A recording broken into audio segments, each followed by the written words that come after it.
destruction. The International Fellowship of Christians and Jews is on the ground, providing food, shelter, and safety to those in need during this crisis. Your gift of $150 today, it's tax deductible, helps the International Fellowship of Christians and Jews provide food and other necessities to these families to help them survive. And thanks to a generous fellowship supporter, if you give before October 27th, your gift will be matched to double its impact. Join us in letting those families know that listeners like you stand with Israel. To make your tax-deductible $150 gift right now, please call 844-866-IFCJ and donate today. That's 844-866-IFCJ. The playoff picture is getting clearer. And Leon's getting larger. Welcome to Artesia Bulldog Football on AM 990 and 93.7 FM KSVP, and online at ksvptv.com. First down and 10 for Artesia at the Roswell 25-yard line. They're trading some players. They'll have to hustle to get off the field. Again, our standard base offense. Man in motion is Khan. Going to fake that to him. Going to throw it over the top. That's going to be touchdown, Artesia. And they just caught them sleeping that time. They were not ready. We lined up quickly. We snapped the ball, and Eglin goes in for the easy touchdown Bulldogs. That was great. Tonight, your Artesia Bulldogs are back on the road, headed to the Wool Bowl to take on the Rockets of Goddard High. Bulldog Football on KSVP AM and FM and at ksvptv.com is presented by Artesia Animal Clinic, Artesia Credit Union, Artesia Family Health Center and Presbyterian Medical Services, Artesia Ford Sales, Artesia Historical Museum, Artesia Plumbing and Heating, Big O Tires of Carlsbad, Carlsbad Ford, Coterra Energy, the City of Artesia Police Department, Devon Energy, Eddy County DWI, Edge Safety, Faith Baptist Church, Horace Tire of Artesia and Carlsbad, Guy Chevrolet, H&R Block, Hermosa Church of Christ, HF Sinclair, Hawker & Sons, KFC, Incredible Printing, J.S. Ward, J&J Home Care, John and Nancy Yates, La Fonda, Pressure Services, Smile Expressions, Sondy Stockton and State Farm of Artesia, Spur Energy Production, Sun Country Home and Gardens, Tate Branch of Artesia, Turpinning & Sons, Western Bank, Amigo Machinery, Artesia General Hospital, Bob Reed Pest Control, Candlewood Suites, Central Valley Electric, Dion's Pizzas, Salads and Subs, Eastern New Mexico University Portales and ENMU Roswell, Moppet and Brown Dentistry, Pecos Valley Equipment, Trustmark Roofing, Richland Dodge, and Richland GM. Now, on to the action. Hey there, Bulldog fans. Joby Hodling here with Coach Jeremy Maupin of the Artesia Bulldogs football team. And, Coach, you guys in district, you've been in district now for a while, but it's coming to a close. You got 2 more weeks left, and tonight you're taking on the Goddard Rockets. But before we get to Goddard, let's talk a little bit about last week. You took the loss against a good Roswell team. You just give a recap to the fans of everything that you saw there at Roswell and how you're going to move into this week. Yeah, I mean, I thought a lot of good things there. Definitely not the outcome we wanted in that game, and I think our guys, you watch back through film, there's a lot of good, and there's a lot of bad that we, spent a lot of time this weekend and this week trying to clean some things up, and we just made too many mistakes. And against, you play Hobbs over there. They're a really good team when they play at home, and they're big, they're physical. I thought their linebackers moved really well. I thought there was just a lot of good things that they did, and so kudos to those guys. At the same time, we were in that game, and we had a lot of opportunities to win and come home with a win, and those are the, luckily, that's why we play these 6A teams early in the season, so we can figure out some ways to win, and we can play these big schools, and gives us a better opportunity later on in the season to, kind of look back and say, like, hey, man, these guys aren't as big as Hobbs. These guys aren't as big as, Centennial or Carlsbad or whatever, and so it really just helps us and prepares us, and so we got to learn from it and move on and kind of use that game to propel us forward. Well, like you said, as a coach, you never want to lose, but you can take a lot out of a loss, and it wasn't a blowout either way, and so there was a lot of things that it made a good learning experience, I'm sure. Yes, sir. All right, so now you move on to your third 6A school in a row. I think they're coming in today, number 2 ranked in the state behind behind La Cueva, and we've only played them one time in the history of the Bulldogs. That was back when we played them in the state championship the year before they moved up to 6A. But talk about Centennial and what you guys, your game plan, how practice went this week, and kind of how you're going to attack this really good football team. Yeah, kind of a little different week when you have a Saturday game. Kind of feels like an early, look into the playoffs when you start playing Saturday afternoon. So we bumped our schedule, had a good film session Monday, and then that was weird. You don't have school Monday either. So it's kind of felt weird this week. But our guys really, stepped up and had a really good week of practice. I thought they did a good job just getting ready. Again, we want to play the best teams and out of our district, and because we know when we get in district, we're going to play some of the best teams in there. And so Centennial was a really good team, well coached. Ocampo was at Manzano for a while. We played them back in the day, and then like you said, in 2015 we played him over there, and he was the coach. And they have very similar staff to what he had then, same Ocampo, and then the DC's the same guy. And so well coached, hard-nosed football. We've kind of been going against them the last few summers in Ruidoso, and we didn't this summer because we were playing them. So really good football team, though, and we're excited about this week's matchup. All right, Bulldog fans, coming up here at 1 o'clock, we're going to have this matchup, Artesia and Centennial, live from Las Cruces, Field of Dreams. Go Bulldogs. About the opportunity tonight. All right, Bulldog fans, if you're not already here, come on. But if you can't make it, but you're somewhere else in the country, and we've got, Coach, you got fans all over the world, really. But stay right here at KSVP Radio and KSVPTV.com. Go Bulldogs.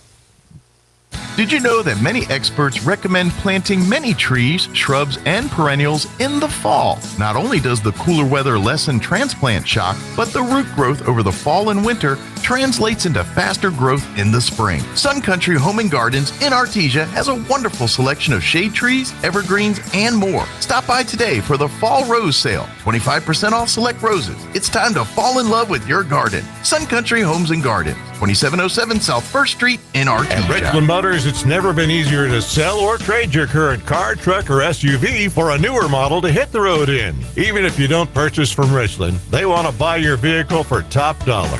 But if you do buy from Richland, don't forget, they're the home of the powertrain warranty for life. That's a whole lot of confidence for you. See Richland for details, 2nd and Sycamore, and 1309 Southeast Main. Home health care is health care in the comfort of your own home when you cannot care for yourself. Home care services can help someone who has chronic health issues, medical setbacks, or health impairments. J&J has the best skilled nurses and therapists for any of your special needs. So why pick a stranger to care for those you love when you can pick your beloved neighbor with over 25 years of experience? J&J Home Care is here for all your home care needs. Call us now at 575-746-2892 or visit us at jjhc.org. Kane Electrical Supply is your #1 distributor when it comes to the top-of-the-line inventory. Kane Electric carries name brands such as Appleton, Burndy, Fluke, Cooper Lighting, Hoffman, Phillips Lighting, iDeck, Klein Tools, and Square D.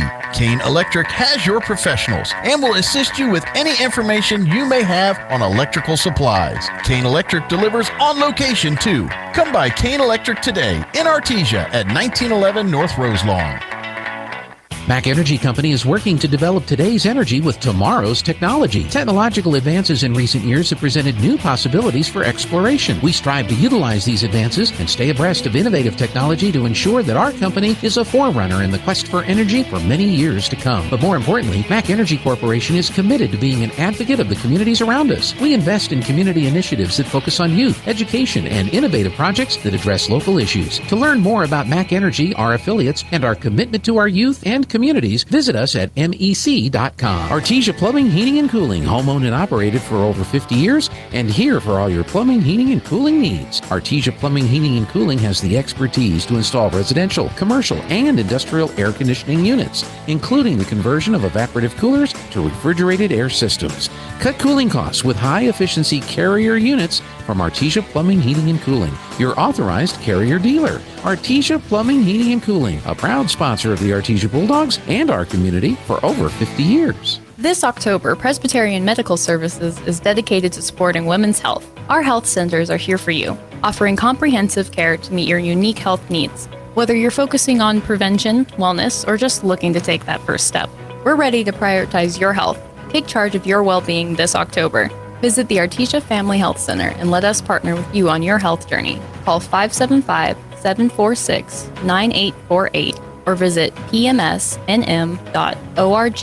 to schedule your woman's health appointment today. Welcome back here, Bulldog fans. Welcome back here, Bulldog fans. On the pregame shows, getting ready to take on Goddard here at the top of the hour, and I'm joined by Coach Andy Lopez, and he is our scout team coach this week. And Coach, Goddard, they got new coaches, but it's still Goddard. And even though they might do some things different, it's still Goddard. So there's no love lost between Artesia and Goddard. But let's talk about what they're doing. You're the scout team coach. Let's start with their special teams. And what can the fans expect to see from them? They actually do a two-man starburst, which is kind of unique. I mean, I think a lot of people have their version of the starburst, but a lot of them kind of follow our formation and our basic rules with the three-man crossing and mixing and matching, but they do a two-man, so that's slightly different. They also do a version of the swinging gate. Okay. Not quite like ours, but I mean, it is something to kind of keep your eye on just because, a lot more people are trying to do different things, I think, so I think that's unique. Mix it up. And their punting teams, their other teams are pretty generic, just come do their job. Mm-hmm. Okay.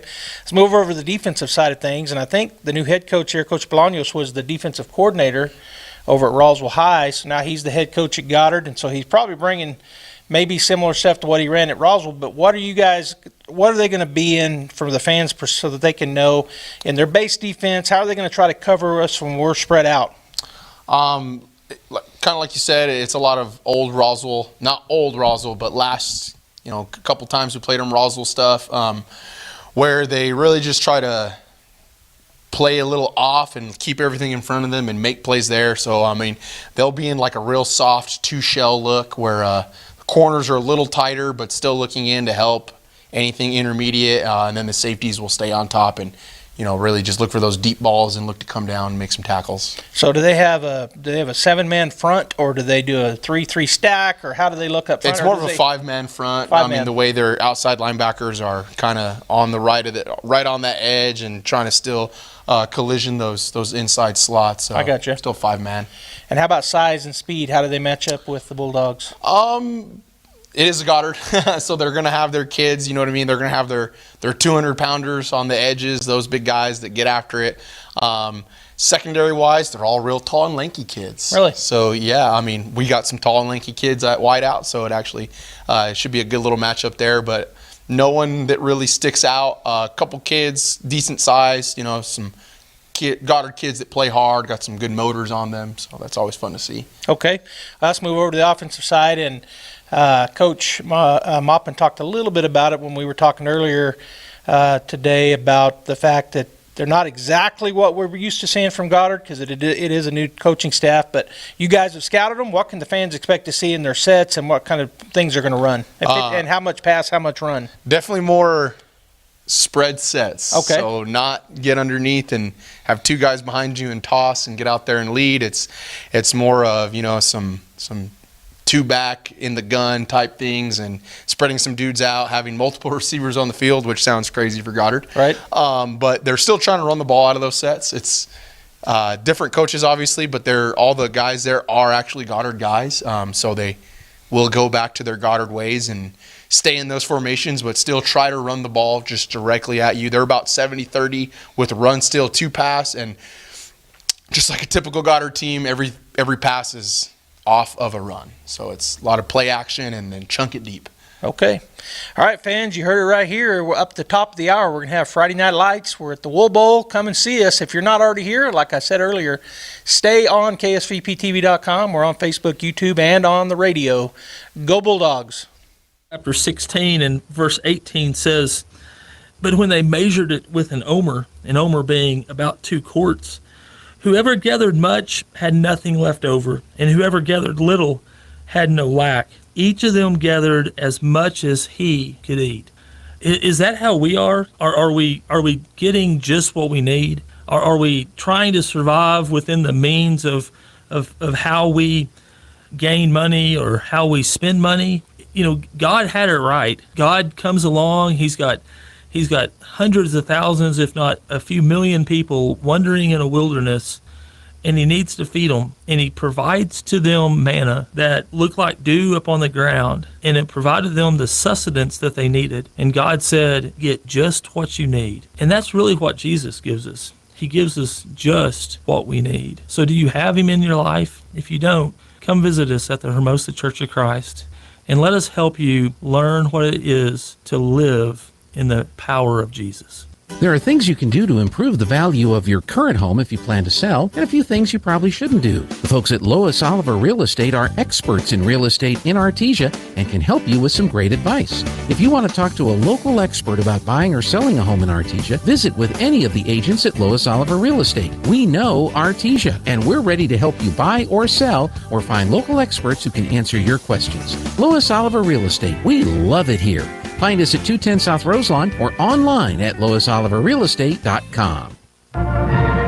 With a deep heritage in oil and gas, Abo Empire is focused on safe and effective energy development in New Mexico. We will continue to make strategic investments in this industry to promote the economic and environmental well-being of our company, our partners, and our communities. We are continuing the Yates tradition. From John Yates Jr., Cynthia Yates Price, and their families, we are your partners in the community and proud supporters of Artesia Bulldog and Lady Bulldog Sports.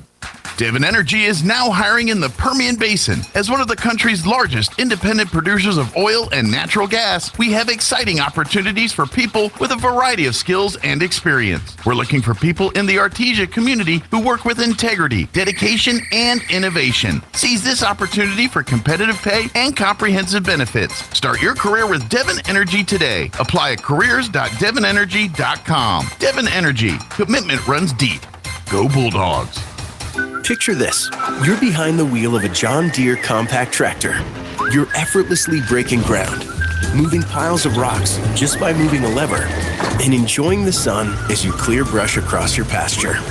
We could keep trying to put you in the moment, but to really understand what this feels like, you just have to get in the seat.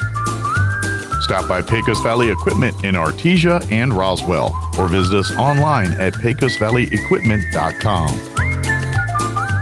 The Artesia Historical Museum presents Halloween at the Museum, Saturday, October 26th from 1 to 3 p.m. in downtown Artesia. Grab your little ghouls and goblins and head over to the museum for prizes, food and drinks, Halloween trivia, pumpkin tic-tac-toe, Halloween movies, and more. Admission is free for the whole family at Halloween Museum, Saturday, October 26th at the Artesia Historical Museum and Arts Center, 505 West Richardson in downtown Artesia. This ad paid for by Artesia Lodgers Tax. Once again, the best-selling truck in America for the 47th consecutive year is Ford F-150. Nobody sells more trucks than Ford, and nobody has a better selection of new and certified pre-owned Ford trucks than Artesia Ford Sales. Our inventory of Ford F-150 trucks has never been better. Plus, Artesia Ford has a great selection of new and certified pre-owned SUVs like Explorer and Expedition. Find out why Ford F-150 is the best-selling truck in America for yourself. Stop by Artesia Ford Sales today or visit artesiaford.com.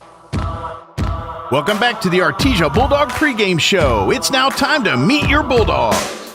My name is Caleb Martin. I'm number 76. I'm a senior. I play offensive line.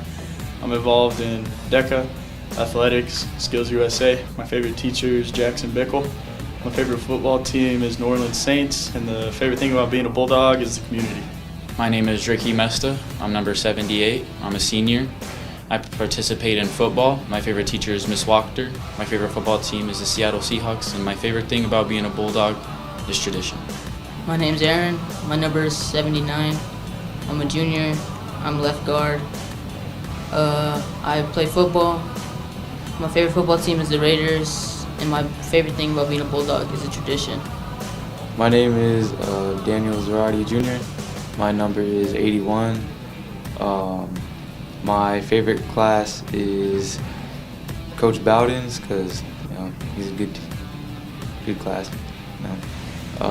My position is wide receiver. Activities I'm involved in is sports and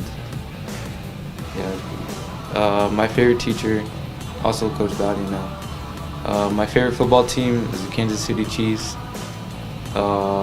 Favorite thing about being a Bulldog is definitely the the welcoming sense.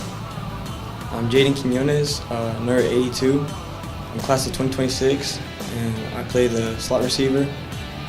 I'm in football, and my favorite teacher is Mr. Torres. My favorite football team is the Cowboys, and my favorite thing about being a Bulldog is the culture we have. My name is Christian Sangsang. My jersey number is 83. I'm a junior. My position is wide slot. I'm involved in football, basketball, and track. My favorite teacher was Mr. Torres. Favorite thing about being a Bulldog is our tradition. My name's Trent Eglund. I'm 86. I'm a junior. I play wide receiver. I also play basketball and run track. My favorite teacher is Miss Burnett. My favorite football team is the New Orleans Saints, and my favorite thing about being a Bulldog is all the support we get from the town. My name is Fabian Moya. My number is 89. Class, I'm a junior. Position, I'm a slot. Activities I'm involved in is football and I run track. My favorite teacher will be Mr. Torres. Favorite football team, Dallas Cowboys. Favorite thing about being a Bulldog is just the tradition we have with the family and just friends and all that stuff. That's your Meet Your Bulldog segment for this week. Pre-game show continues right after this. Sometimes that dog barking is an Artesia Bulldog preparing for victory. Most of the time, however, it's probably just the family pet asking for attention. Artesia Animal Clinic provides a full range of services for just about any size pet or animal. Our new clinic has been expanded to provide better quality of care, including an in-house laboratory, radiology, surgery, herd health, and more. So the next time your pet looks like they could use some extra care, come by Artesia Animal Clinic in our newly remodeled and expanded facility at 110 West Mahone Drive.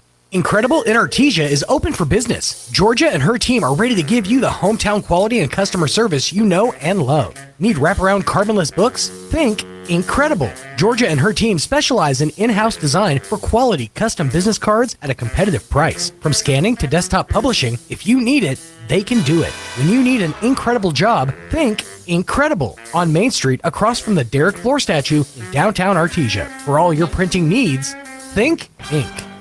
As the seasons change, it can be a great time to refresh your oral health too. Here's a few fall tooth care tips from Smile Expressions in Artesia. Fall is a great time to switch out your toothbrush. Toothbrushes should be replaced every 3 to 4 months. With fall coming comes fall baking, which means lots of sugar-laden treats. In addition to the goodies, try reaching for fruits and vegetables that are rich in fiber. And as the end of your insurance year approaches, now could be the perfect time to take advantage of any unused dental benefits. Please call and schedule your appointment today at Smile Expressions in Artesia.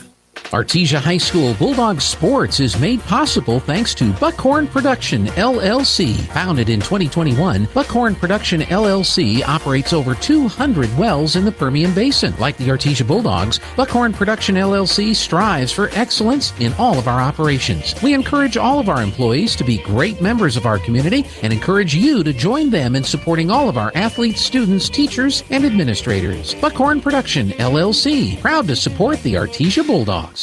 To be a champion, each team member must do their part to help the team win. That is true in business too. Edge Safety and Services LLC want to do their part to help your business win. They specialize in several field services: sandblasting, coating steamers, pressure washing, repairs, and cleanouts. Edge Safety also offers drug and alcohol screening and on-site services and safety trainings to make you better. Edge Safety and Services LLC, 575-736-1047. Proud supporter of the Artesia Bulldogs. Truck season is in full swing at Guy Chevrolet Company in Artesia. We've got APR starting as low as 0% for 36 months, or receive an unheard of 5.9% APR for 84 months plus $37.50 in bonus cash when you drive away in a 2024 Chevy Silverado 1500. But wait, I've got more good news. GM has just announced a 5.7% APR on all 2024 Chevy Tahoes and Suburbans for the remainder of the month. So don't delay. Get to Guy Chevrolet today on the corner of 1st and Main in Artesia or at GuyChevy.com.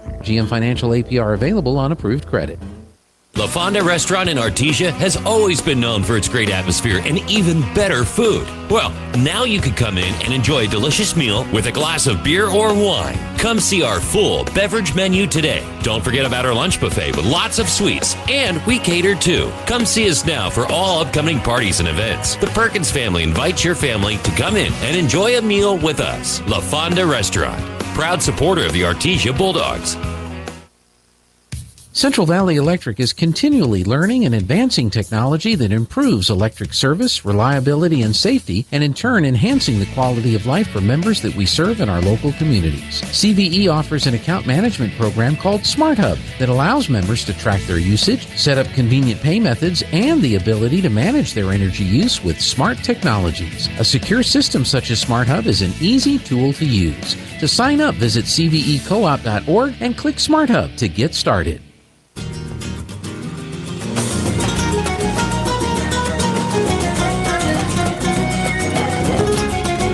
Bulldog fans, welcome to Friday Night Lights on KSVP Radio, AM 990, FM 93.7, and KSVPTV.com. We're on YouTube and Facebook, as well as PVT Cable, and I'm joined tonight, this is Joby Hodling, joined by Robbie Ballou here at the Wool Bowl in Roswell, New Mexico, as the Artesia Bulldogs being hosted by the Goddard Rockets. And Robbie, it's a beautiful, it's just a gorgeous night here at Wool Bowl. It is a beautiful night. I looked it up at 68 degrees, got just a 5-mile-an-hour breeze blowing, not much at all.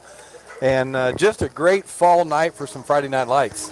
Yeah, it's still relatively warm here in southeast New Mexico. We're in late October, but still pretty warm night, and or still pretty warm in the early evenings like this, and that's how it is. But couldn't beat it for Friday Night Lights because it's just perfect weather. That wind, I hate the wind, and we don't have any, so that's perfect. It is, absolutely. You know, coming into the nice game, just a little history for everybody. Artesia Goddard football game. First one was played at Morrisfield in Artesia in 1965, and the Bulldogs won that game.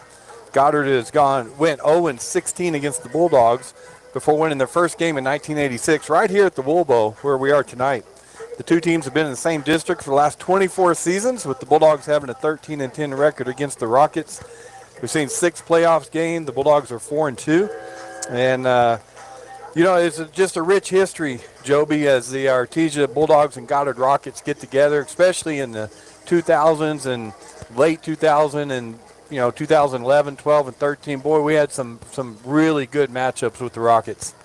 Yeah, we really did, and like you said, been playing them a long time, but their first part of their history, they were not real good, but boy, they got good in the 90s, and they've been a force to be reckoned with ever since. And they are a little down this year. They went through a coaching change, and that always affects you in different ways. And then they also are pretty young. Their team is pretty young, but when I talked to Coach Moppin about it this week, he told me that they had some injuries early too, for some of their older kids, but he believes they're back, and so he expects a good game. They're big, as they always are. They're going to run the ball probably 70% of the time, which we're kind of accustomed to with Goddard Rocket football, but it is a little different look. And so as the fans watch the game tonight, we're not going to see those real big. I don't think we're going to see much of the big heavy sets and just student body right led by the quarterback or student body left. They'll probably still run it some, but it's not going to be as consistent maybe as in years past. So it'll be a fun game to watch tonight.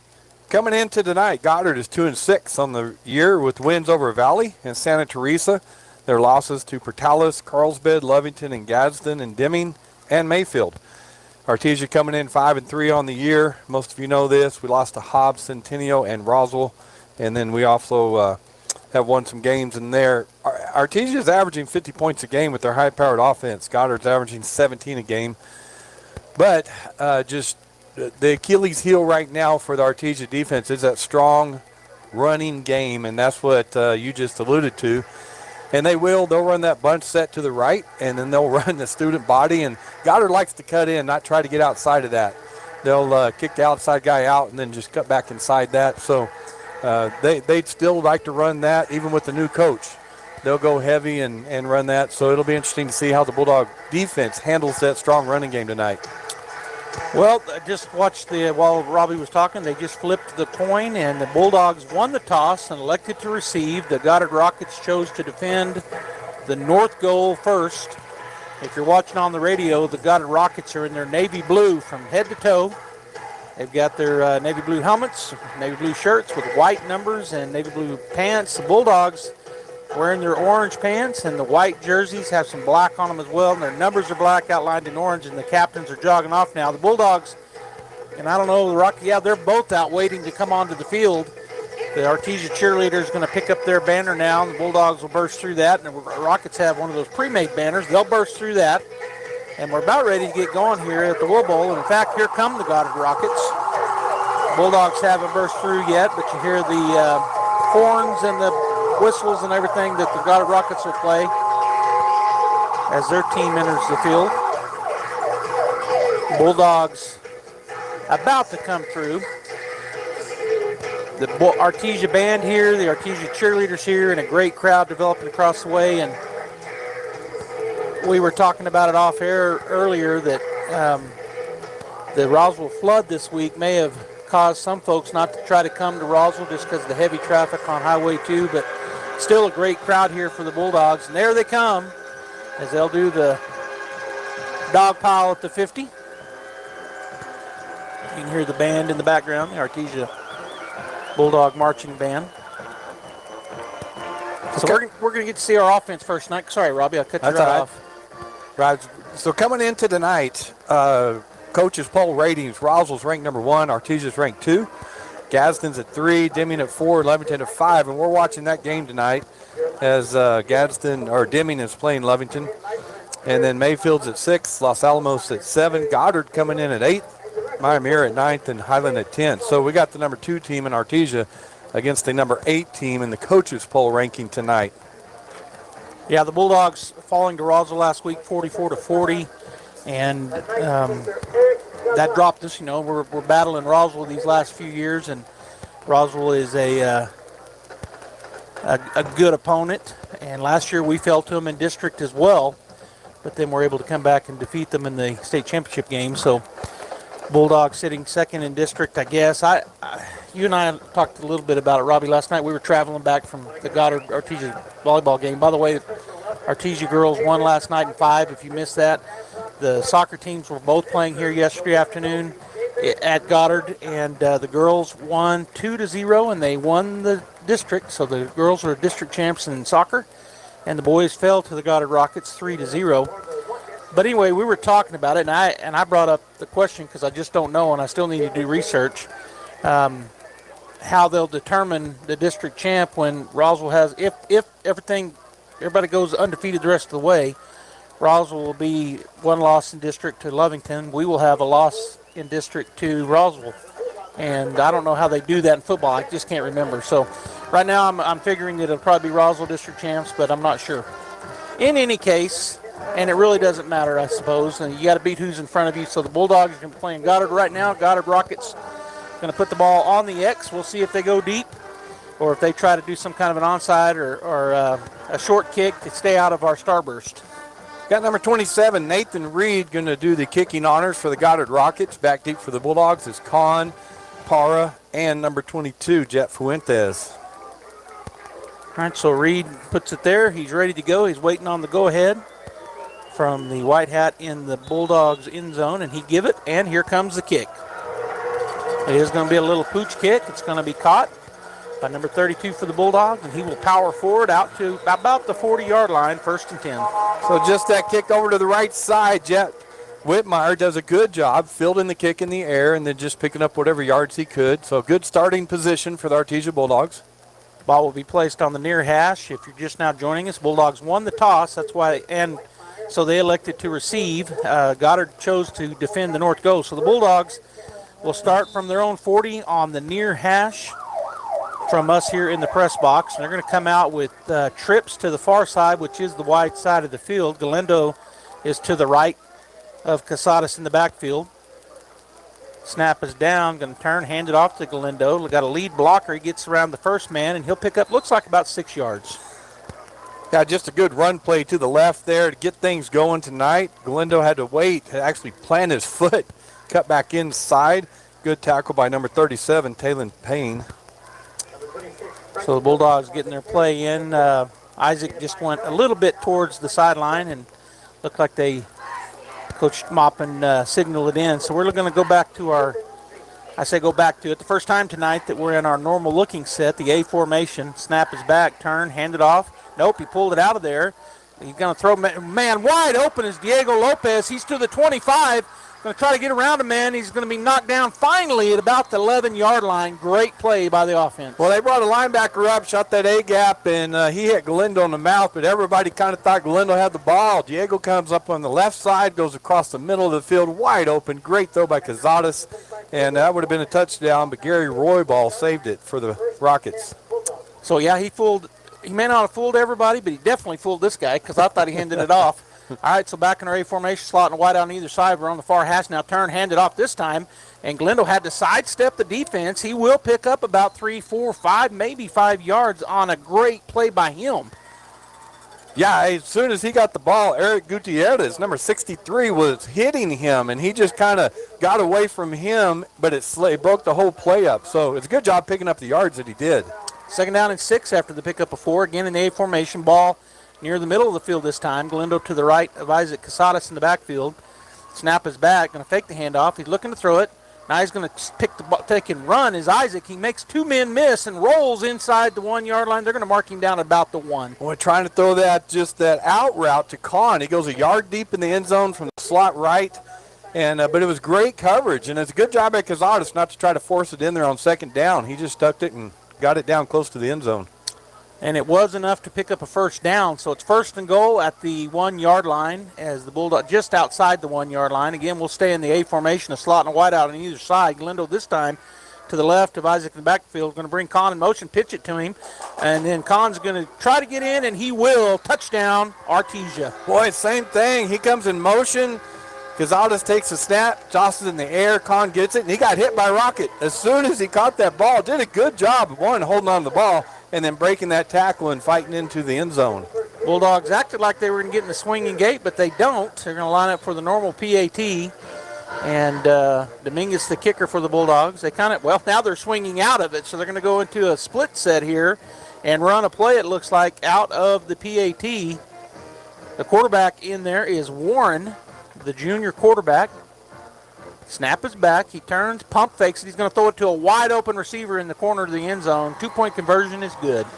Boy, they had number 22 on the right side, Jeff Fuentes. They had 3 receivers on the right, 3 on the left, and looked like they're going to just dump it off to Jet. And, boy, they jumped it on that pump fake, and then Eglin was wide open in the corner of the end zone. Great design play. Really was, and it's the first time we've seen it, I think. So with 9:58 to go here in the first quarter, the Bulldogs lead 8-0. We'll take a break. Be right back.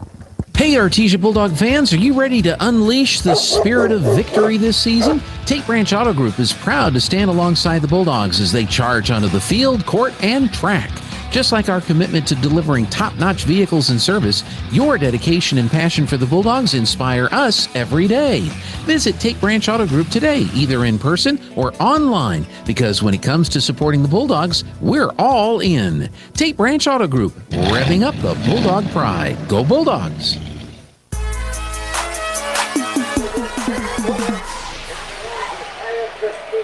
This touchdown summary presented by Raul Rodriguez at Artesia Ford Sales. You'll score a winning deal when you visit with Raul. Bulldogs took 5 plays, go 60 yards. 1-yard touchdown pass from Cazares to Kahn. 2-point conversion pass was good from Warren to Eglin. Bulldogs 8, Rockets 0. All right, here comes Dominguez. He's going to kick it. It's a pop fly over to the right side. They're going to catch it at the 20. Oh, he dropped it, but a good bounce. It was picked up by the back behind him. And he falls down or gets tackled at about the 23-yard line. Boy, Christian Andrade came up, number 24, and it went right through his hands, hit the ground, and number 81, Porras, caught it off the bounce. So good break for the Rockets there. All right, so number 13, Isaiah Montoya, is going to be quarterbacking the Goddard Rockets as he goes into the huddle. They're going to start on the far hash, the left hash for the offense. And it'll be 1st and 10 at their own 23-yard line as they break the huddle. They will go with a slot and a wide out to the short side of the field, a slot to the near side. Plus, they have a tight end, number 27. Actually, they're double tight. So he wasn't a slot; he was a tight end.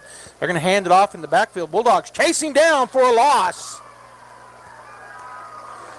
Well, Johnson just came from his linebacker position. He read that pulling guard, and he came in behind him, and then he caught Perez from behind, as you said. That was just a great play by Johnson. So 2nd down and 15 after the 5-yard, 5-yard loss. 2nd down and 15 on this solo tackle for loss. Johnson kind of gimpy. That's not a good sign. Hopefully he's able to shake that off. All right, the Rockets going to go double tight again, and they're covering up. Well, the one side's covering up the tight end, the other is not. The quarterback, Montoya, with Perez to his right. He's going to look to throw the ball, throw an out route. That's going to be broken up by the Bulldogs. And I thought that's Johnson again. So the Bulldogs, it's interesting. They're double tight, as you said, which gives them 7 linemen on the line of scrimmage, and we're running a 3-3. So we got 3 down linemen against their 7. And Johnson fell back into coverage, and just great coverage by him. Reached up, knocked that ball away. So there was a penalty down, and it was from the far line judge across the field. I don't see what the call was. Sometimes when it's like that, could be an offsides on us out there. Oh, no. So that's an illegal man downfield. We're going to decline it. It's going to be 3rd down and 15 for the Goddard Rockets. So they'll respot the ball. They're going to put it on the right hash for the offense, the near hash to us here in the press box. Going to go empty, or is he up under center? Nope. So it's going to be Montoya under center. He does have a slot and a wide out to the near side. Tight end and an X-back on the other side. Perez in the backfield behind. They're going to run that student body. He's going to cut back, but the Bulldogs are there. He's going to pick up about 3, maybe 4 yards. It'll be 4th down. We had 5 down linemen that time on that 3rd and long. And great job by Chris Aguilar, number 99 for the Bulldogs. Just broke off his block and was the first Bulldog in there on that tackle. Second player I've seen come up gimpy, and this time it's Grantham. He does jog off the field, but he was definitely hurting there a little bit, maybe an ankle or something. Updated score, Deming 16, Lovington 14 in the 2nd quarter. All right, Gary Royball will go back to punt for the Rockets. He's standing at their own 9-yard line. Bulldogs back ready to go, and there comes the effort to block it. Unable to get there. It's going to take a Goddard bounce. It was a short kind of a line driver, so the Bulldogs no chance for a return. It's going to roll all the way down to about the Bulldog 38-yard line. So the offense will come back out for their 2nd time. Great job there by the Bulldog defense, Robbie. Yeah, they didn't pick up a yard. They went backwards on that. And so they tried to pass and they tried to run. We shut both of them down. So good sign so far for the Bulldogs. All right, they break the huddle. Do the Bulldogs on their right hash, which is the wide side of the field to us here in the press box. Going to have a slot and a wide out on either side. Galindo's going to swap sides, go from left to right next to Casadas. And the white hat now getting into his position, so they're holding up for just a second. He gives the whistle go ahead. Snap back. Isaac drops to throw. He's going to throw it deep. He's got a man open. He catches it. Can he be caught from behind? He will not. That's a touchdown, and I believe that's Parra. Yeah, that's Parra. That's just, first of all, great blocking by the line. Gave him time to sit in that pocket. Parra just racing down the field. Got about 3 steps on number 21, Hunter, for the Rockets. And a great throw by Casadas. He did not have to break stride to catch that and go into the end zone. So they are in the swinging gate here. It's 14-0. Then we'll see what we do out of this swinging gate, if we go for 2 or if we swing into the PAT. Man in motion. They're going to swing out of the swinging gate, go into a normal PAT look. So Dominguez will be doing the kicking and Derek Warren the holding. Play clock down to 9. Plenty of time. Snap is back. Good snap. Good hold. Kick is up. And the kick looked good from here, and it was. So with 8:04 to go in the 1st quarter, it's 15-0. The Artesia Bulldogs out to the early lead. We'll be back after this message from J.S. Ward. Innovation, service, integrity, and knowledge. J.S. Ward and Son Insurance Agency. Auto and home, life and health. Personal and commercial, bonds too, since 1925, we have the coverage for you. Innovation, service, integrity, and knowledge. J.S. Ward and Son Insurance Agency.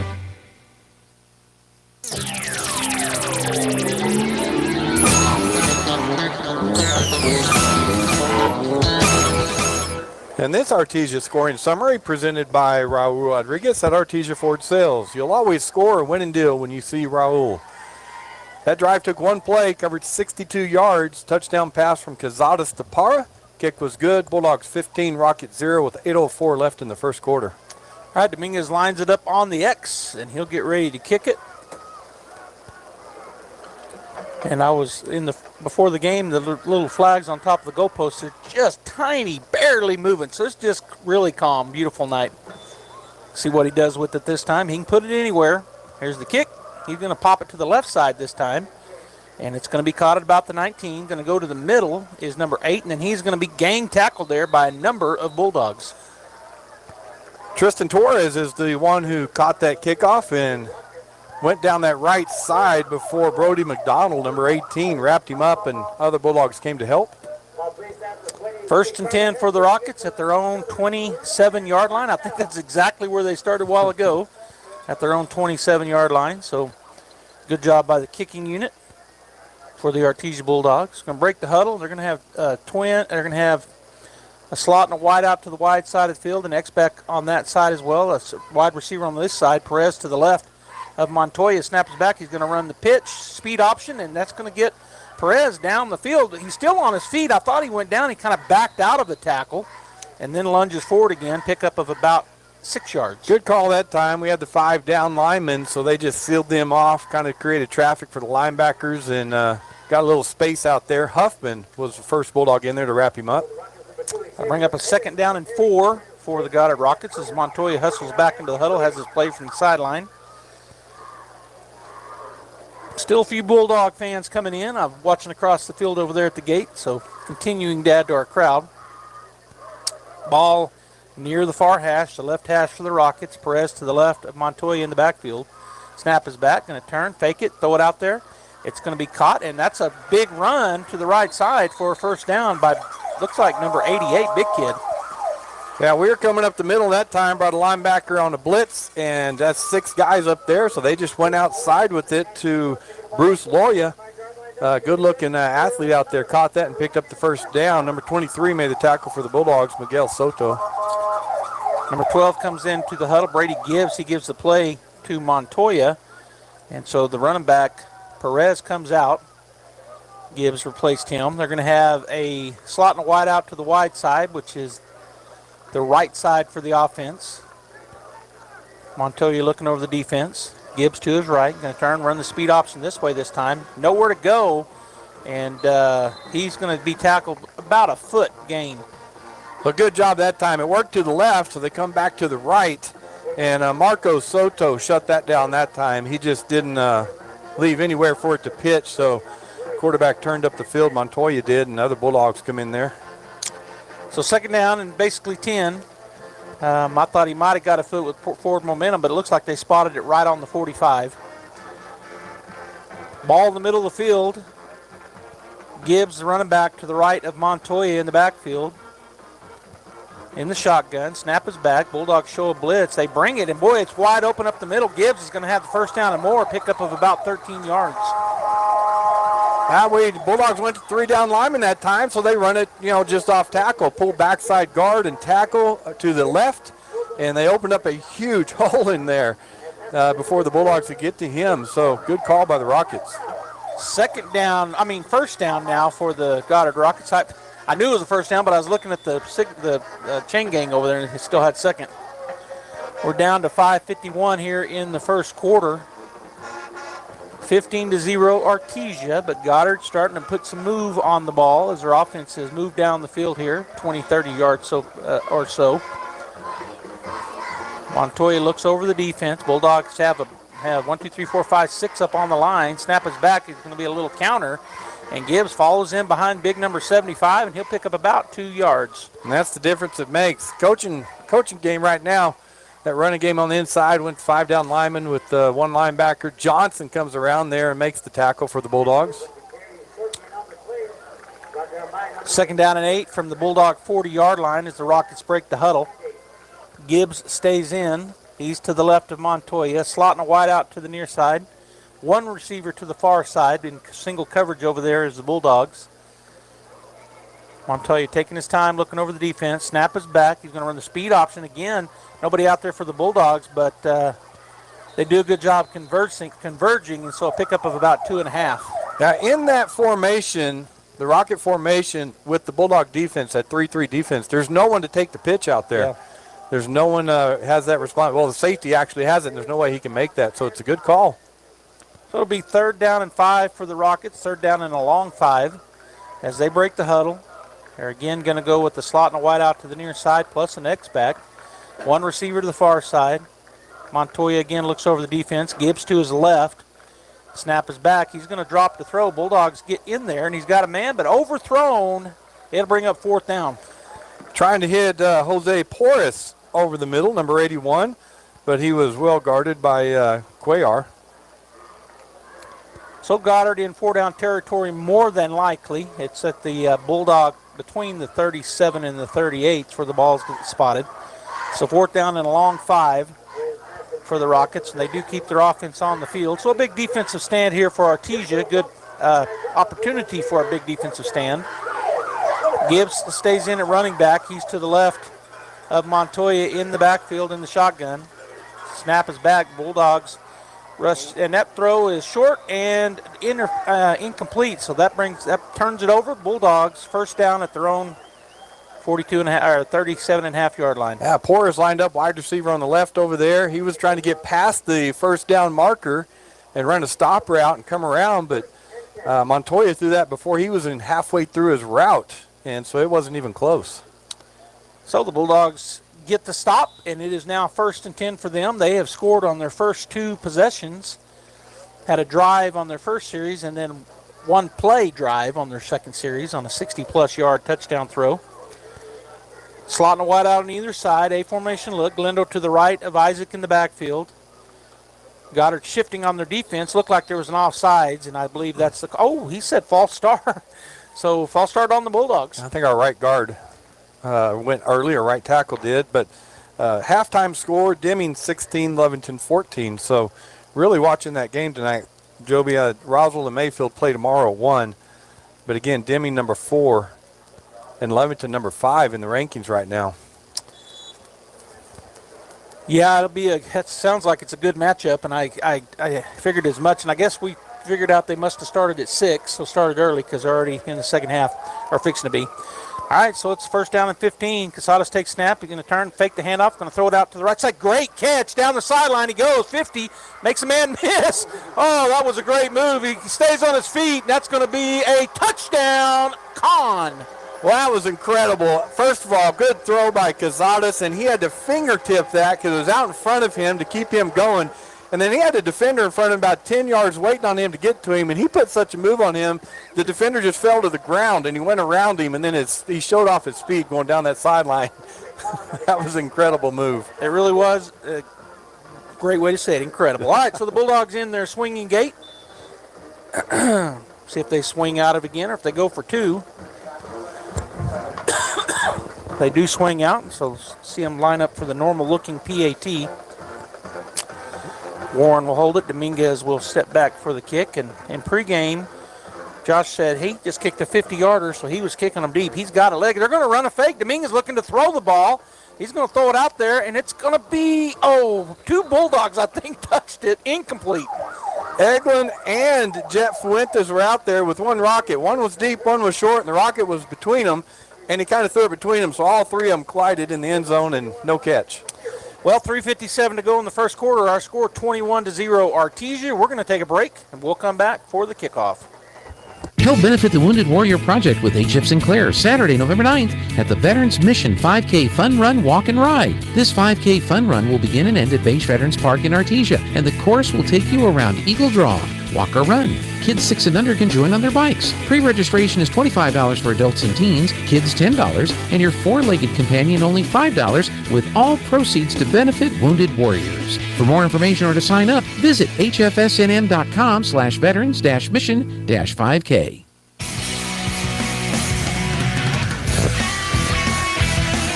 This Artesia scoring summary is brought to you by Perry Connor. Your score win and deal when you see Perry at Artesia Ford Sales. That drive took 1 play, covered 68 yards. Casadas to Con. Two-point conversion was no good. Bulldogs 21, Rockets 0 with 3:57 left in the first quarter. Dominguez plants it on the X on the 40. He's ready to go. He's kicked it right. He's kicked it left. A little pop flies. Let's see what he does this time. He's going to kick it through the end zone, or it's going to be back close. He's going to catch it at the 1. I might have let that go, and the Bulldogs are going to get him. He's going to get back past, so he made it. He made it out past the 20. So good job by the returner. Josiah Castillo caught that, as Joby said, on the 1-yard line, and started going down the field. And I believe, gosh, I had his number and I lost it. I think it was number 94. Riley Kelly, that was the first Bulldog to make a hit on him. 1st and 10 for the Goddard Rockets at their own 23-yard line. As their offense in the huddle will break with Montoya, the quarterback, giving them the play. Perez is back in there. Xavier Perez, number 2. Slotting wide out to the wide side of the field. One receiver to the near side. Perez to the right of Montoya. Bulldogs with that 5-man front. They hand it up the middle, and the Bulldogs not going to give much right there. Yeah, just nowhere to go up that middle with that 5-man front. Defensive line's doing a great job. Johnson and Ortiz and Grantham's in there, so good job by that line. Aguilar. So 2nd down and a long 9 here for the Rockets as Montoya got his play from the sideline.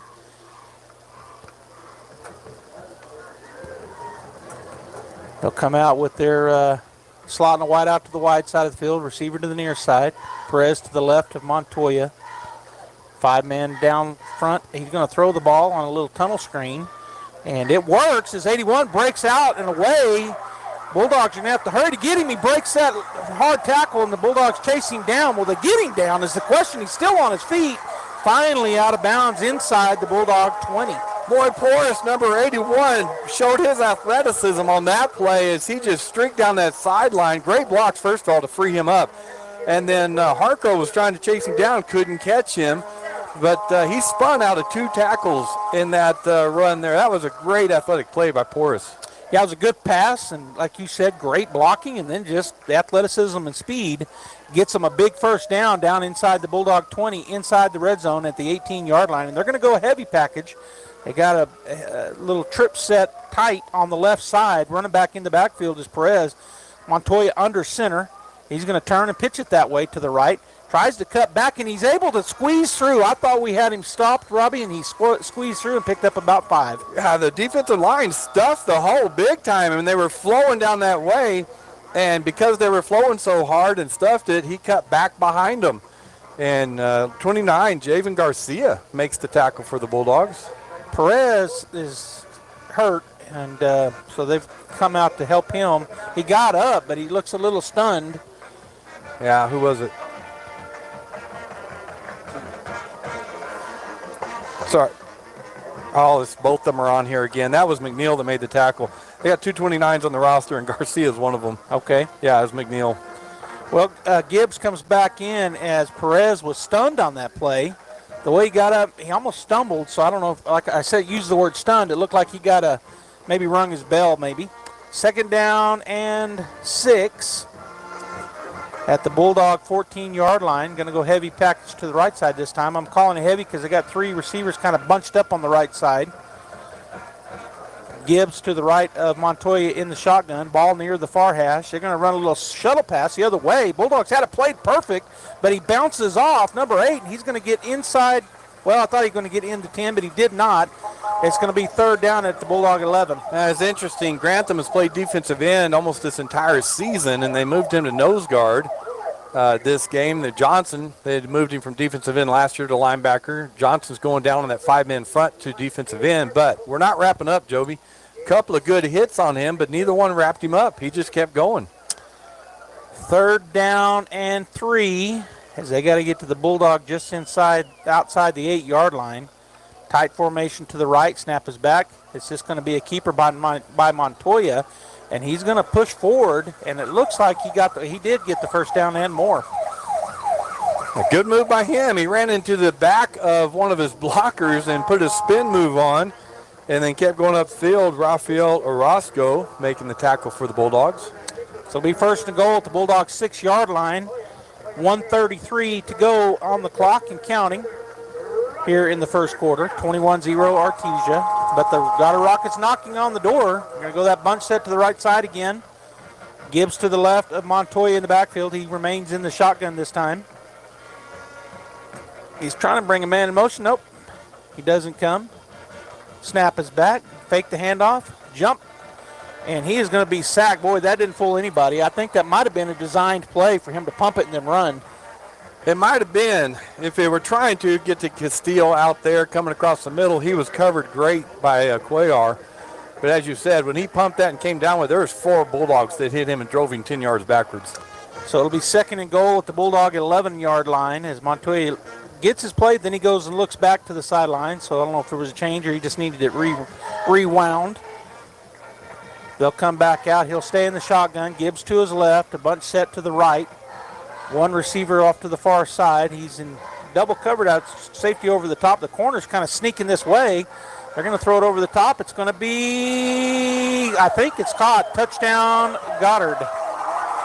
So the Bulldogs, as you said, brought the corner in off of number 81 out there, Jose Porras, on that left side, and then threw the ball up high for him. Campbell tried to go over, and there was a fight for the ball, and Porras won it in the end zone. They both went to the turf, and he held on to the ball, so touchdown Rockets. Yeah, I think it was actually both of them caught it, but the tie goes to the offense in that situation if they both have their hands on it. So touchdown Goddard. They're in a swinging gate. That's something that Coach Lopez told me when we talked to him about their special teams. Let's see if they run a 2-point conversion out of it or if they swing out of it, and they will swing out of it. They'll line up for the normal PAT.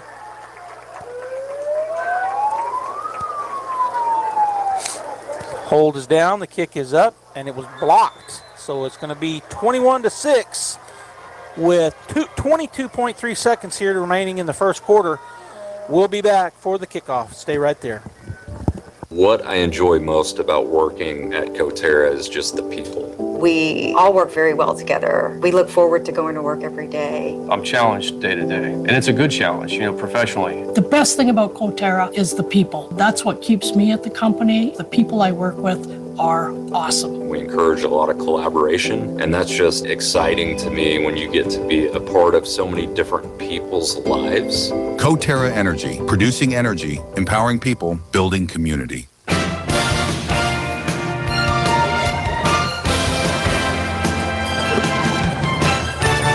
Joby, we were talking off the air that snap was a little slow on that extra point. So Charlie Campbell came around that corner and blocked that extra point attempt. Yeah, good job by him. Broke in from the outside and got there. So the Goddard Rockets getting ready to do the kickoff, and it's number 27, Nathan Reed. He's their PAT and their regular kicker, so he's lining it up on the X to kick it. And this will be the second time that he's kicked here in the ball game. It's the opening kickoff, and now they've scored. He kicked it over to the right side on a little pop fly last time, and Jet Whitmire caught it and made about 6 yards on the return. Let's see what he does this time. Here's the kick. Doing the same thing. He's going to let it go by this time. You don't want to let it bounce. Gosh. Oh, my goodness. The Bulldogs let that bounce, and Goddard gets it. That is not good for the Bulldog special teams. Now we saw that last week, and it killed the momentum in the third quarter against the Coyotes. And again, they let it hit the turf. It bounces backwards towards the Rockets. Number 17, Deegan Gaston. He just takes it out there and goes to the turf. So huge play for the Rockets. 1st and 10 at the Bulldog 33-yard line. Let me go ahead and say this. That was a 7-play, 77-yard drive by the Rockets. 11-yard touchdown pass from Montoya to Porras. Kick was no good, so 21-6, Artesia. So the Bulldog defense right back on the field. Right here, this is what they want to do. They want to stiffen and make them go 4 and out or get a turnover. Montoya with Perez, who's back in the ball game to the left of him in the shotgun. Double tight. Montoya looking to throw the ball. He's going to throw it deep again over the shoulder, but too deep for the intended receiver, incomplete. Trying to get it to Castillo, just a go route. Threw it high up in the air. Vela had good coverage for the Bulldogs. They'll bring up 2nd and 10 at the 33-yard line of Artesia. So they went for it all there on first down. They had a big pass reception to him in that last drive that got him down inside the Bulldog red zone, so they went for that again, but this time incomplete. Double tight. Receivers on either side. Perez to the left of Montoya. Snap is back. Going to run a counter. Montoya runs into his own guys. Bulldogs stacked him up pretty good, but then he's able to kind of squeeze through a gap and get 2 yards. That's just that pull the backside guard tackle, pull him around to the right, getting a hat on somebody. Bulldogs did a good job of stuffing the line of scrimmage, but nobody could get to him. He just kept looking for a gap, and he found it. All right, so that is the end of the first quarter. It'll be 3rd down and 7 when we come back for the Goddard Rockets at the Bulldog 30. We'll be right back. Bulldogs lead 21-6. Stay tuned for an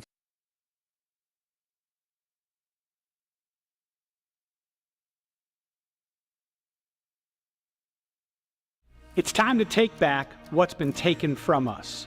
It's time to man up. We want to invite men across our community to come be part of our Man Up Weekend, November 15th through the 17th. A good friend of ours, Big Al, will be here, and he will be speaking to the men on what it means to live out biblical manhood. On Friday night, we're going to have a steak fry, and on Sunday, he's going to challenge the entire church on what it looks like for men in our community and across our country to man up. Come be a part.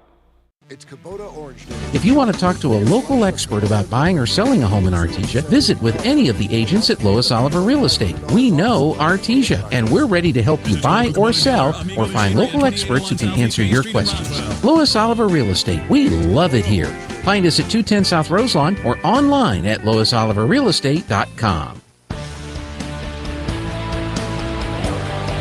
All right, it's 3rd down and 7 at the Bulldog 30 as they've swapped ends of the field. Bulldogs showing a blitz, going to take the handoff. Quarterback's going to keep it. He will not get the first down. It's going to bring up a 4th down and about 1, 2, 3, 4. Well, that was just a lot of linemen against a lot of linemen down there. Offensive linemen, defensive linemen, and Johnson, the Bulldog that came up and made the tackle on Montoya. All right, so 4th down and 4 for the Rockets at the Bulldog 27-yard line, just outside the 27-yard line. Ball on the right hash for the Rockets offense. They're going to go double tight, a wide receiver on either side. Perez to the left of Montoya in the backfield. Bulldogs with 4 down linemen. Got a 4-2 looking front, like they're going to bring those linebackers. Now in motion, go up under center is Montoya, and they're going to try to get a offsides, but the Goddard Rockets call a timeout. So Bulldogs, the first quarter ran a 3-3 defense, and then they ran the 5-1 defense. And I mentioned the changeups we saw. Well, now they've gone back to their base defense. Grantham's in an end, and Johnson's back at linebacker again, and 4-2 defense, as you said, calling that. So interesting. They're mixing it up, but they've gone back to the basic here. Yeah, that time they were right when they were trying to anticipate the snap. Both linebackers came charging forward and were able to stop and not be offsides. And then the quarterback, Montoya, ran up to the line of scrimmage. I think that was all by design. They were trying to get us to jump off sides, and then had to call a timeout as the play clock was almost down, and they didn't want to get that. They didn't want to get that -5 and make it 4th and long. So 4th and 4 as they're in a timeout here. We'll see if Goddard. I mean, they're on the 27, so I don't think they're going to punt it. I mean, I wouldn't think so, but maybe just wanted to talk about it after not getting that 5-yard penalty. Got a scoring update here in the third quarter. Lovington taking the lead over Deming, 22-16. Slugfest over in Lovington tonight. And Goddard's still not on the field. The Bulldog defense out there ready to go. The White Hat's over talking to the Bulldog coaching staff. He and the line judge over there. So just me taking this long in the huddle is like, what are they trying? A trick play, a reverse pass? I mean, you know, something to pick up this 5 yards that they're really talking about and discussing. They finally do break the huddle on the double whistle from the White Hat. So they're coming out are the Goddard Rockets. Looks like they're going to have 2 receivers to the near side, which is the wide side for them. Perez going to line up to the left initially of Montoya in the shotgun. So they're looking over the Bulldog defense. You don't want to jump off sides here. Snap is back. Bulldogs bring the house. Going to step into. He's got a man wide open. Touchdown, Goddard. And that's number 81 again, the one that had the long pass down the sideline a while ago, Jose Porras. Just a sophomore, Joby. He just ran past our defender. Great throw by Montoya. Easy touchdown for the Rockets. So they'll line up, and looks like they're going to be in a swinging gate look again for the Goddard Rockets as they cut it down to a one-score game here. 21-12 is the score. Well, I guess that's 9 points. If they don't get the point here, it won't be a one-score game, but they're lining up in a swinging gate look. See if they do swing out of it. They bring a man in motion. Now they'll swing out of it. And number 8 is going to do the holding. 27, Nathan Reed, the kicker. We blocked their last one, so that's why it's 12 right now. As the snap is back, hold is down, kick is up, and it looked good, and it was good. So we're in the second quarter, 11-11 to go in the half. The Goddard Rockets score and make it a one-score game, 21-13. We'll be back. Grab the family and get ready for candy and fun at Hallowpalooza, happening on Halloween, Thursday, October 31st, from 3 to 6 p.m. at Southeast New Mexico College in Carlsbad. Come in costume or come as you are and enjoy free candy and lots of fun. This free event is sponsored by the SENMC Student Government. Hallowpalooza, October 31st, 3 to 6 p.m. at Southeast New Mexico College, 1500 University Drive in Carlsbad. Be prepared for free candy and spooky fun. See you there.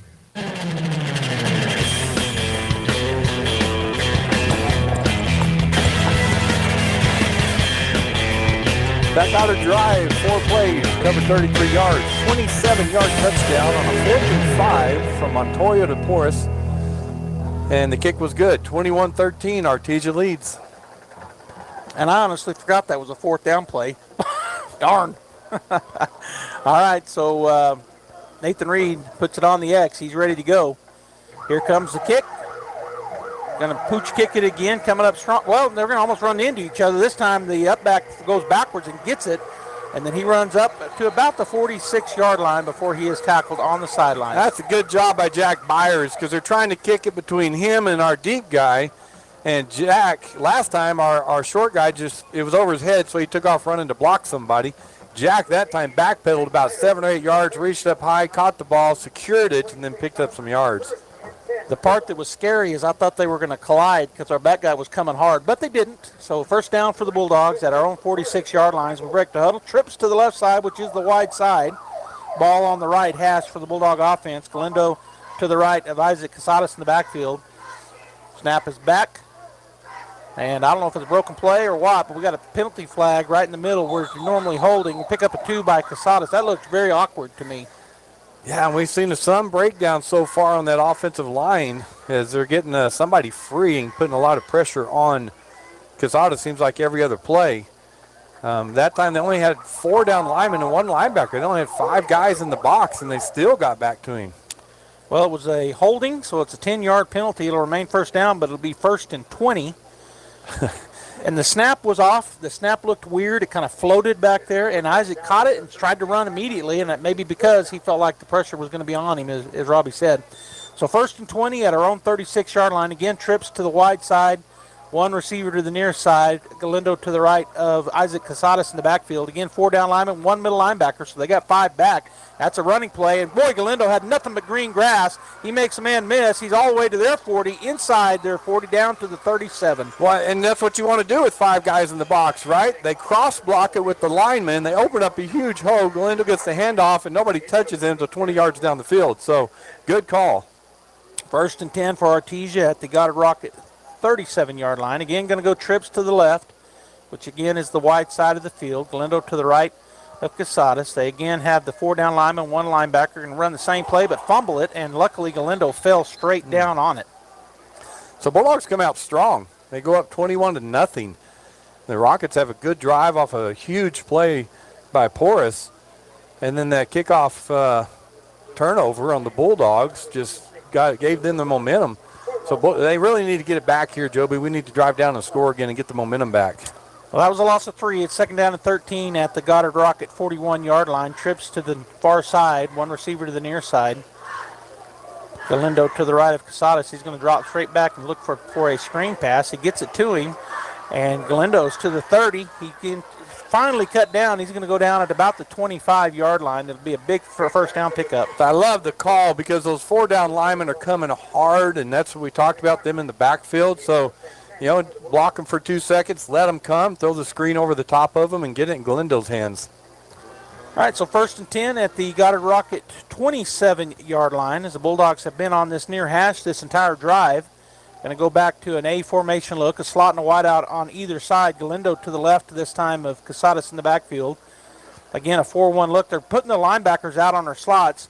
He pulls it out of there. He's going to throw it, and that pass just way out in front of the intended receiver, Diego Lopez. Yeah, the reason they have 5 in the box is they're going man across our receivers with 2 safeties over the top. So they're just basically saying you're not going to beat us deep again. We've already done it tonight with Para, and basically saying you're not going to beat us deep.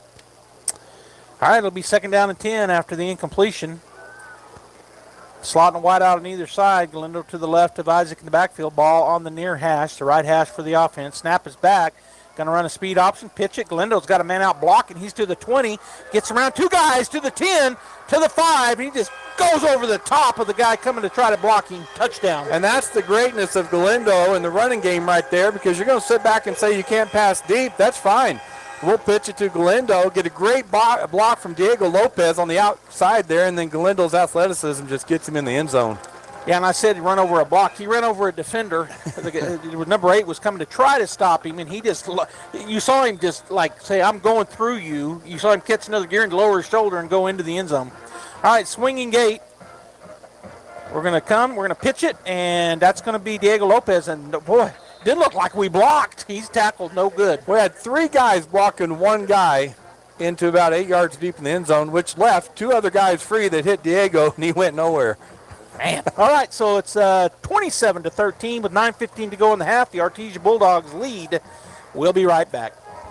Hawker & Sons of Artesia, a company specializing in excavation and construction, is proud to support and provide construction services to the people and businesses of Eddy County and the surrounding area. With their expert knowledge of the industry, Hawker & Sons is well equipped to offer top-level service and professionalism to all oil field businesses, commercial and private parties with excavation and construction needs. Call Hawker & Sons today at 575-365-3175 or visit their website at hawkerandsons.com. Go Bulldogs!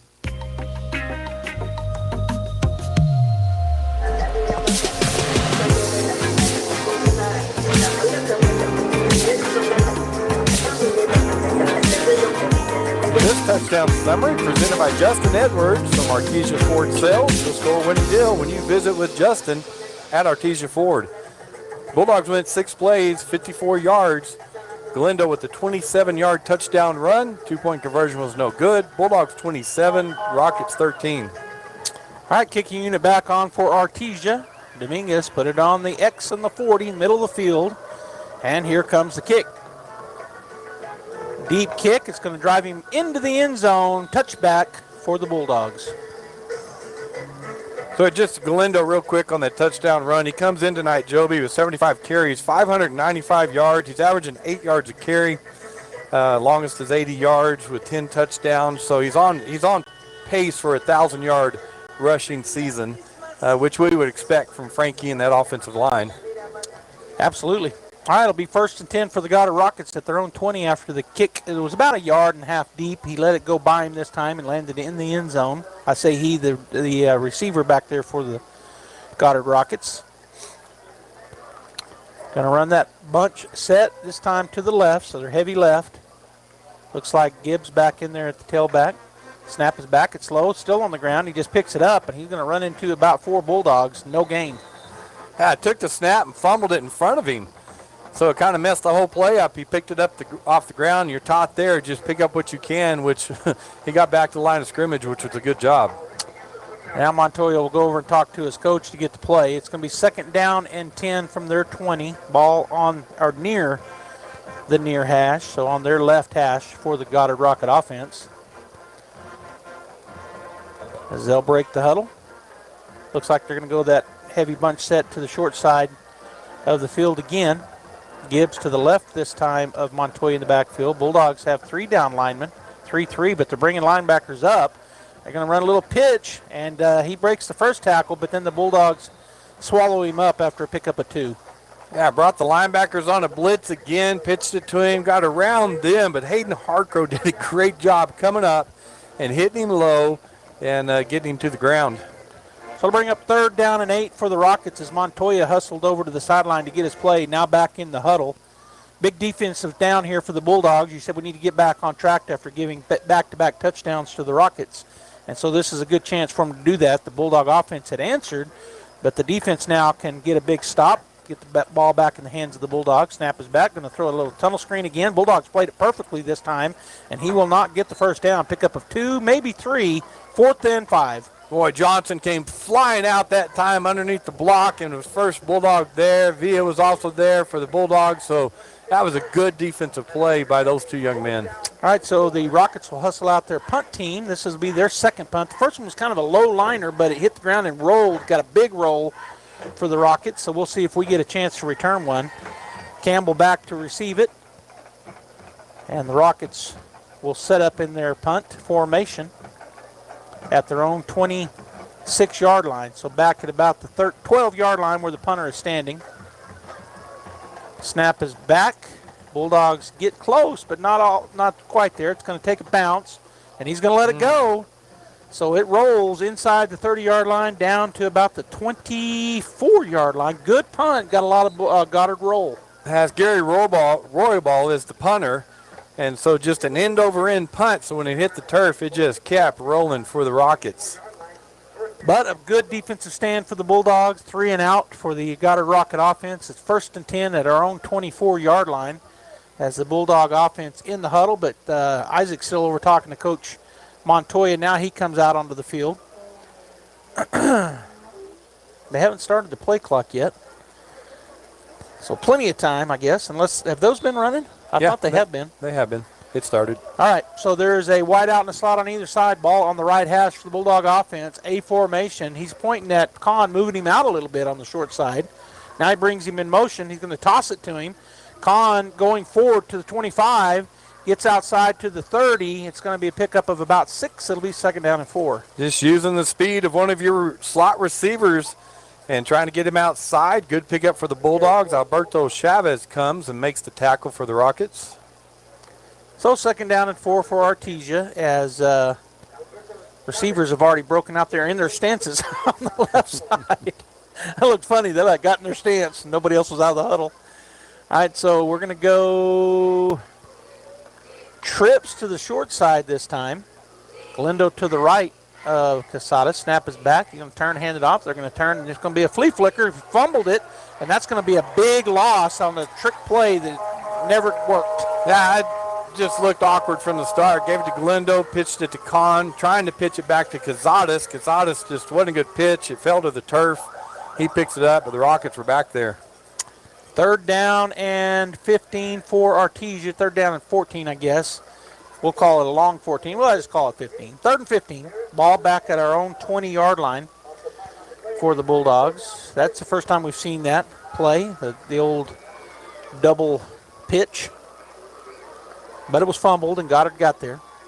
A formation. Galindo to the left of Casadas. Snap is back, looking down the field. He's got an in route. It's going to be caught, and he'll spin forward but not have the first down. It's going to be a short, really short 4th down. We'll see what Coach Coach Maupin decides to do here. It's going to be 4th and 1. Just ran Porter Hardman on a snap. Oh, wait a minute. The line judge over there said 1st down. That didn't look like it made it to me, but it did. So 1st down for the Bulldogs. Now Porter Hardman came on a slant route across there. Cazadas had time to throw it to him, and good pickup. 1st down for the Bulldogs. All right. My mistake.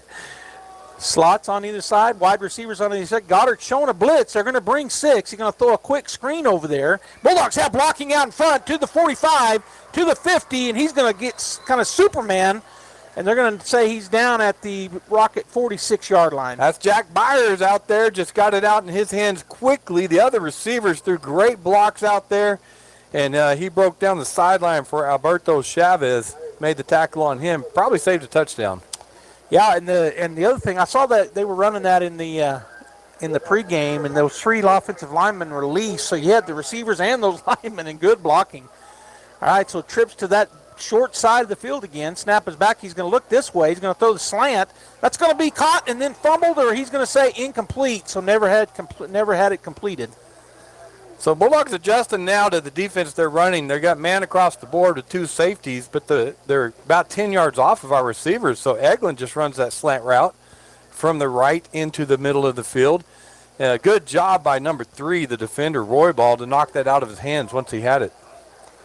All right, second down on the incompletion. We'll go back to our more standard look, A formation, a slot and a wide out on either side. Galindo to the right of Casadas. Ball on the left hash for the offense. Going to be a draw. Galindo wide open up the middle. He's got 15 yards, makes another man miss. He's to 25 to the 20. Got blocking out in front to the 10, to the 5. Touchdown, Artesia. Boy, Galindo has such great lateral movement because as he broke through there on that draw play, he had a defender in front of him, and he just went to the right at full speed, just went to the right, left him standing there. And then he had 3 Goddard Rockets, 1 in front and 1 on each side, and he went to the right on all 3 of them, and nobody touched him. Just great lateral movement by Galindo. And really good blocking all the way down the field as well. So a touchdown for Artesia as they swing out of the swinging gate. Dominguez will line it up. Derek Warren will do the holding. Waiting for the snap.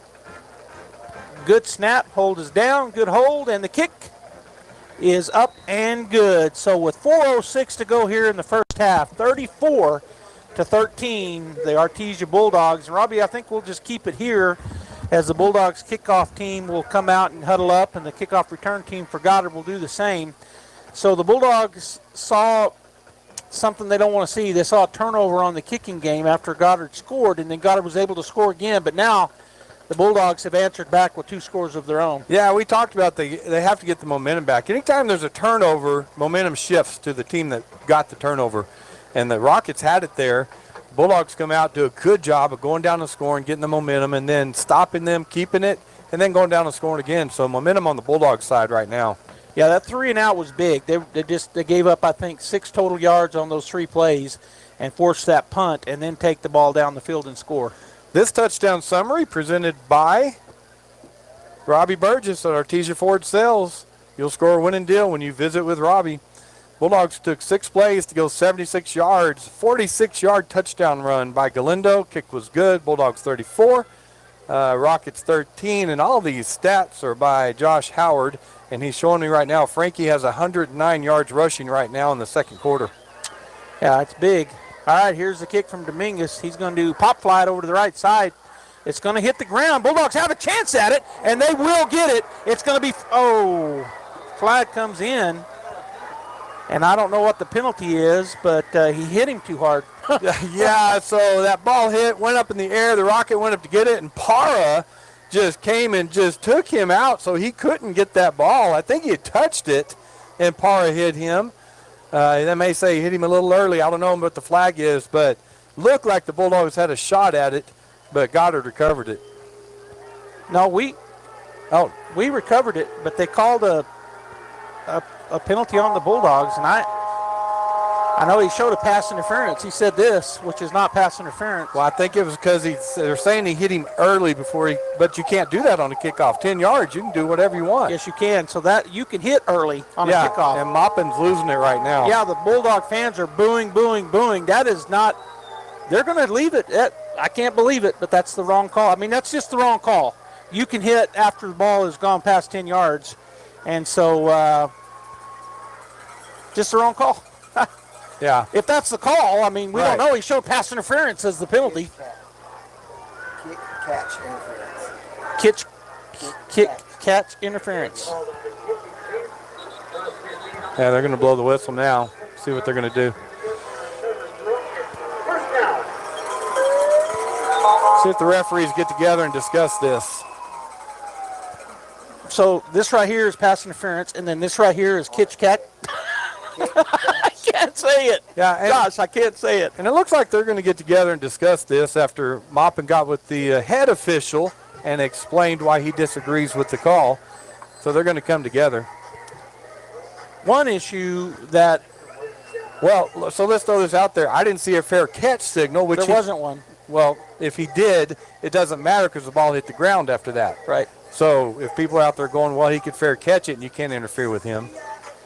They're going to move the ball back. Yep. Waving off the flag. Yep. It should be first down Bulldogs. And it is. So the Bulldog offense will come back out on the field. And that's the right call. I'm glad they got together and talked about it. That's the right call. Yeah, and credit to the Goddard coaching staff. They're not arguing with it. They know. Okay, so it'll be first down and 10 for the Artesia Bulldogs. I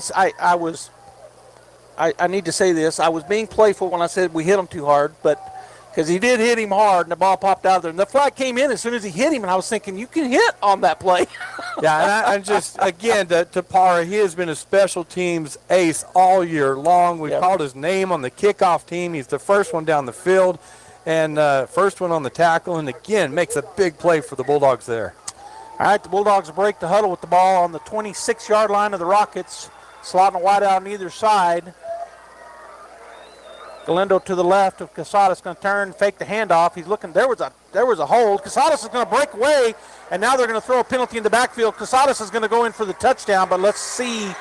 It's right where the holding would be. But, boy, there was a defensive hold bigger than Dallas. It is going to be holding on the Bulldogs. That'll bring it back.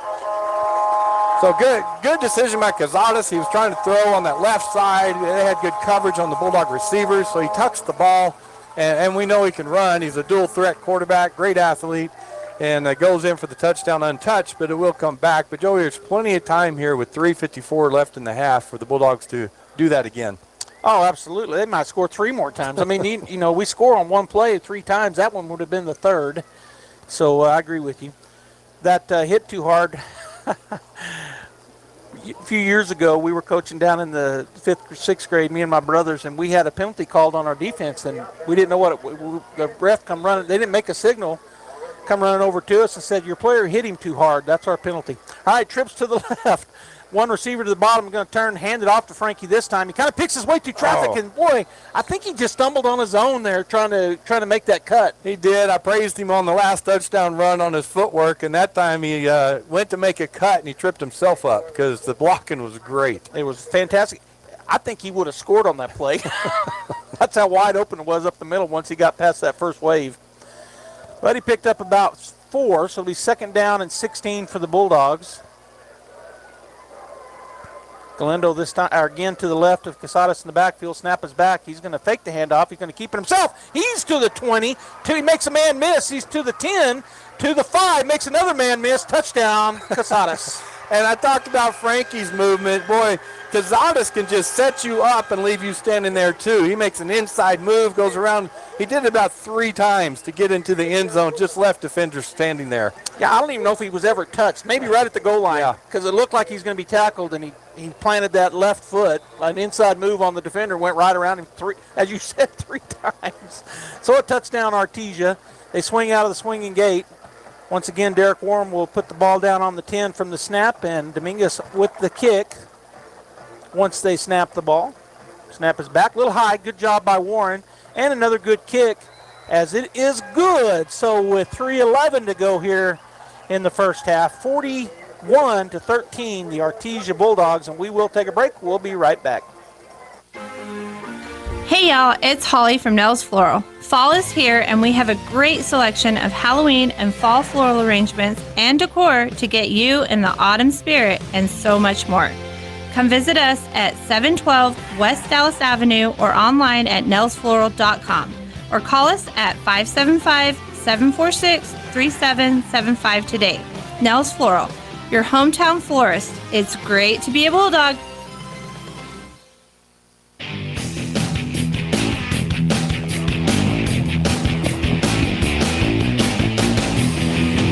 This touchdown summary presented by Perry Connor at Artesia Ford Sales. Go see Perry for a great deal at Artesia Ford.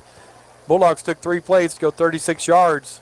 31-yard touchdown run by the quarterback, Casadas. Kick was good. Bulldogs 41, Rockets 13 with 3:11 left in the first half. All right, once again, Dominguez will put it on the X in the middle of the field on the 40-yard line. We've seen him kick it shallow to the left, shallow to the right, and 2 Well, he's kicked it shallow 4 times, I think, and twice he's kicked it close to the end of the end zone. He caught it at the one time on a return, and the other was the end of the end zone for the touchback.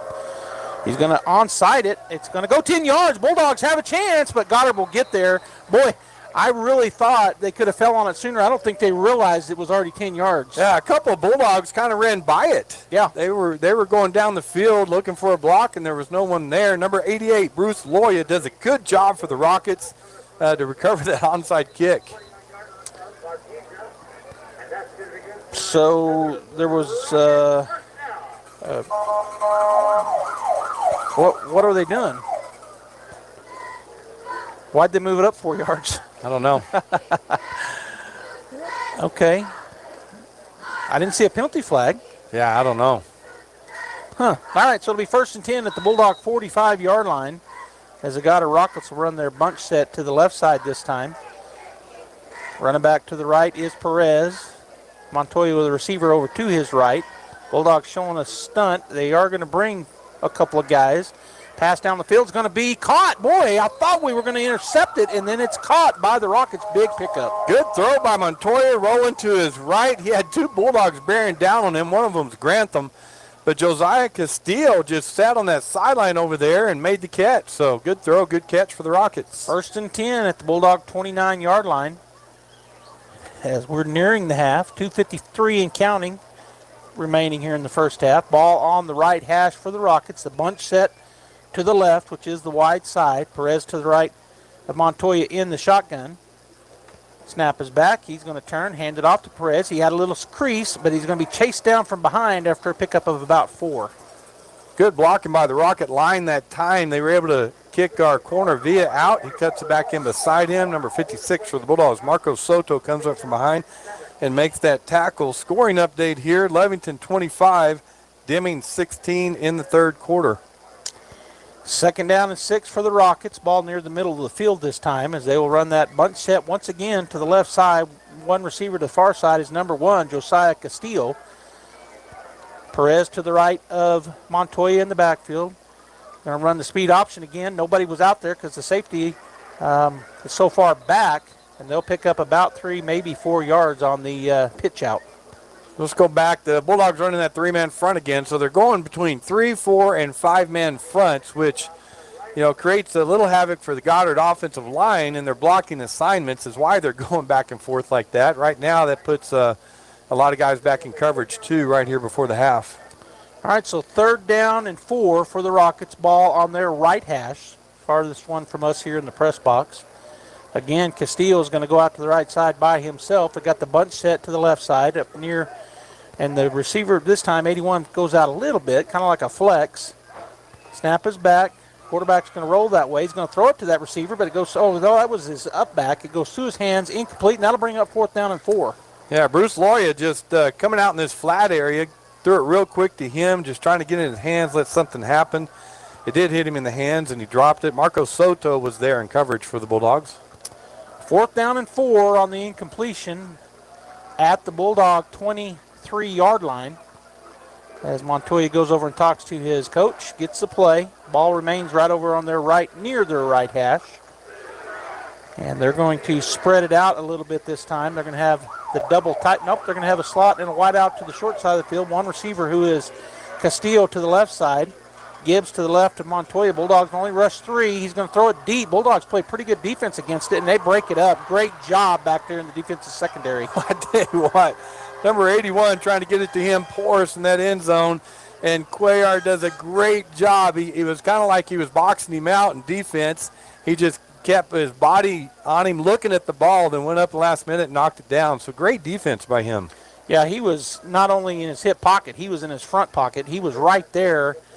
And so 1st down for the Bulldogs as they get the stop on 4th down. 1st and 10 at their own 23-yard line. Got time here. Try to get another score on the board.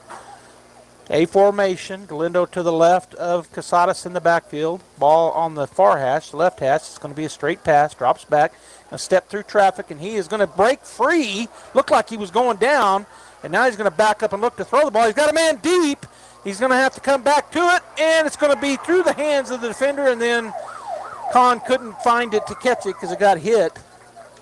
Boy, I thought they were going to sack him in the backfield, and right now it's tough because their safeties are 15 to 17 yards deep. Yeah. And so to get behind them is almost impossible on the initial play. We got a flag just now dropped on the field. Yeah, it came in really late. Yeah, but Cazares did a great job scrambling out of that would-be sack, and then he thought about running and decided not to. Well, he started to, and then he dropped backwards and set up to throw a deep ball because Colin was coming across the field and then decided to go, and we're going to have an illegal man downfield. Boy, that came in. The play was over. They called it incomplete. They'd already set the ball, and then we got an illegal man downfield call. Yeah, that's where you coaches are in his ear on that one here on the sideline. We did have a lineman down the field. I saw him. But to come in after they're already huddled up until the flag, that's questionable. All right, it'll be 2nd down and 15 after the call. Again, the A formation look, a slot and a wide out either side. Galindo to the left of Casadas in the backfield. 4 down linemen, 1 linebacker. Got the other 2 out on our slots. Safeties are 20 yards deep. Going to throw a deep flag route. It's caught, and it'll be a 1st down pickup all the way out to the 46-yard line, and that's not good. I saw it's, good. It's just his shoe maybe. So for Con. Great play there. Great call because the safeties are sitting in the middle of the field, so they run Con to the outside, and they hit the zone between the corner and the safety. Great throw by Cazares. Bulldogs are going to hustle up here as there's 1:25 and counting on the clock. 1st and 10 at the 46-yard line, their own 46-yard line. Cazares going to step up, and he's going to be hit and tackled from behind. Boy, backside got him. Yeah, he's looking to his left, and a deep ball wasn't there. And so he came back across the middle, but he never saw the guy behind him, never felt him, and that was number 15, I believe, for the Rockets, who came in for that sack, Sorg. So good call and good coverage. That's a coverage sack right there. All right, a timeout taken. We'll take it as well. 2nd and 15 when we come. As First American Bank celebrates our 120th anniversary, we recognize our employees that are united by their dedication to our customers by delivering unparalleled value and building long-term relationships based on trust and loyalty that only a local independent community bank can offer. First American Bank, your community bank since 1903. Member FDIC.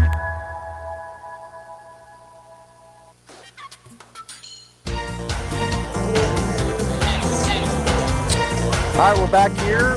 Timeout is they're giving them a lot of time on the timeout. I think normally they're 30 seconds, but we got a little longer than that. Bulldogs come off of the huddle with Coach Moppin.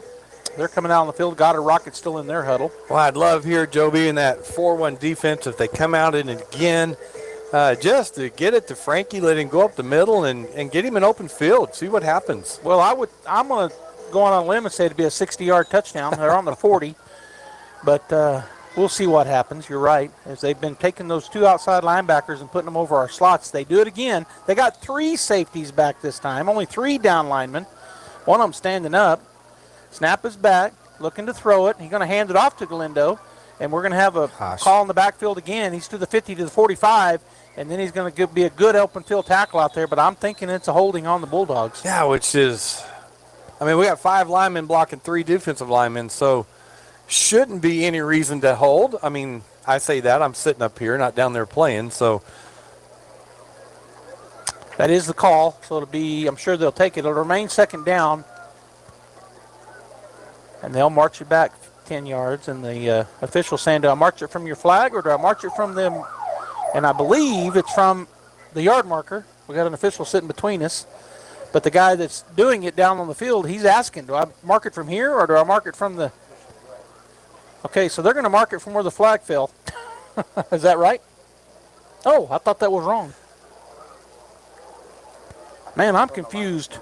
Well, that's what I'm saying. I've been confused all year long because I've had officials up in my ears telling me what different things. What an official told us, right, if it's holding behind the line of scrimmage, then it's from the line of scrimmage. If it's holding in front of the line of scrimmage, it's from the spot.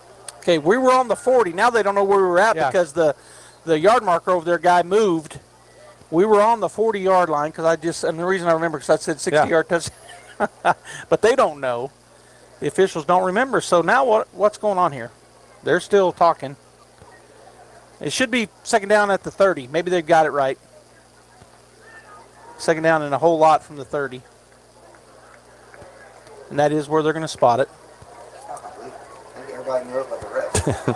All right, so we've got to get to their 44-yard line from our 30. So it's second down and 26 for the Bulldogs. Trips to the near side, empty backfield, slotting wide out to the far side. They only got 3 linemen up there. They're going to play 8 deep against our 5 receivers. Going to step into one. He's got a man actually deep, 2 in fact, and Kahn's going to catch it, and he is going to score. My goodness. Touchdown, Artesia. I mean, I stand corrected. They got 3 safeties deep. Why not give it to Galindo and let him just run down the field? No. Why don't we roll Cazadas out to the left, let Kahn get behind all of the safeties, and Cazadas throw it 55 yards in the air, catch it over his shoulder, and go in the end zone. And Kahn wasn't the only receiver. We had a Bulldog receiver behind him open. And I thought they were going to collide trying to catch it. Kahn did a good job just taking it, and the Bulldogs now in their swinging gate. They'll swing out of it. Yeah, they were playing 30 yards deep. They had 8 men in coverage. Yeah. So we somehow got behind them. All right, Dominguez ready to go here. Snap is back. Great snap. Great hold. Kick is up. Kick is good. So with 47.6 seconds, 48 to 13, Artesia. We're going to take another break. We'll be right back for the balance of the half. Stay right there. When you make the right decision, it feels good, like picking the perfect accent rug or choosing a good night's sleep over an all-night crime show binge. It feels really good to make the right insurance decision, too. That's why State Farm agent Sandy Stockton is right here in Artesia to help you select the right protection at the right price. Sandy will make sure you understand your State Farm coverages so you'll know what to expect if the unexpected happens. With State Farm agent Sandy Stockton, it's easy to make the right choice. Just call her when you want the real deal. Like a good neighbor, State Farm is there.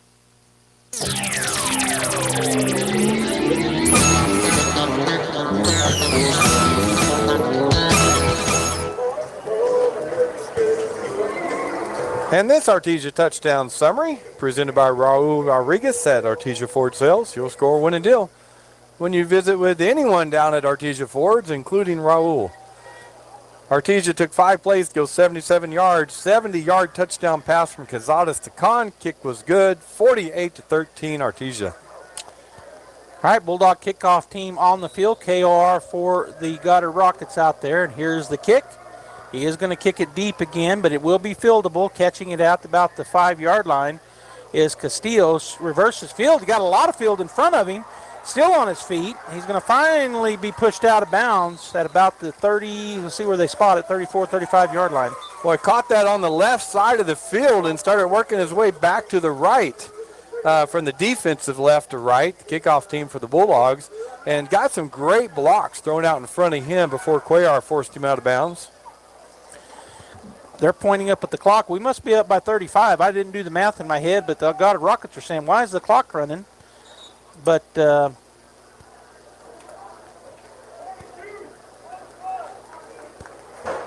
official saying 32 on the clock.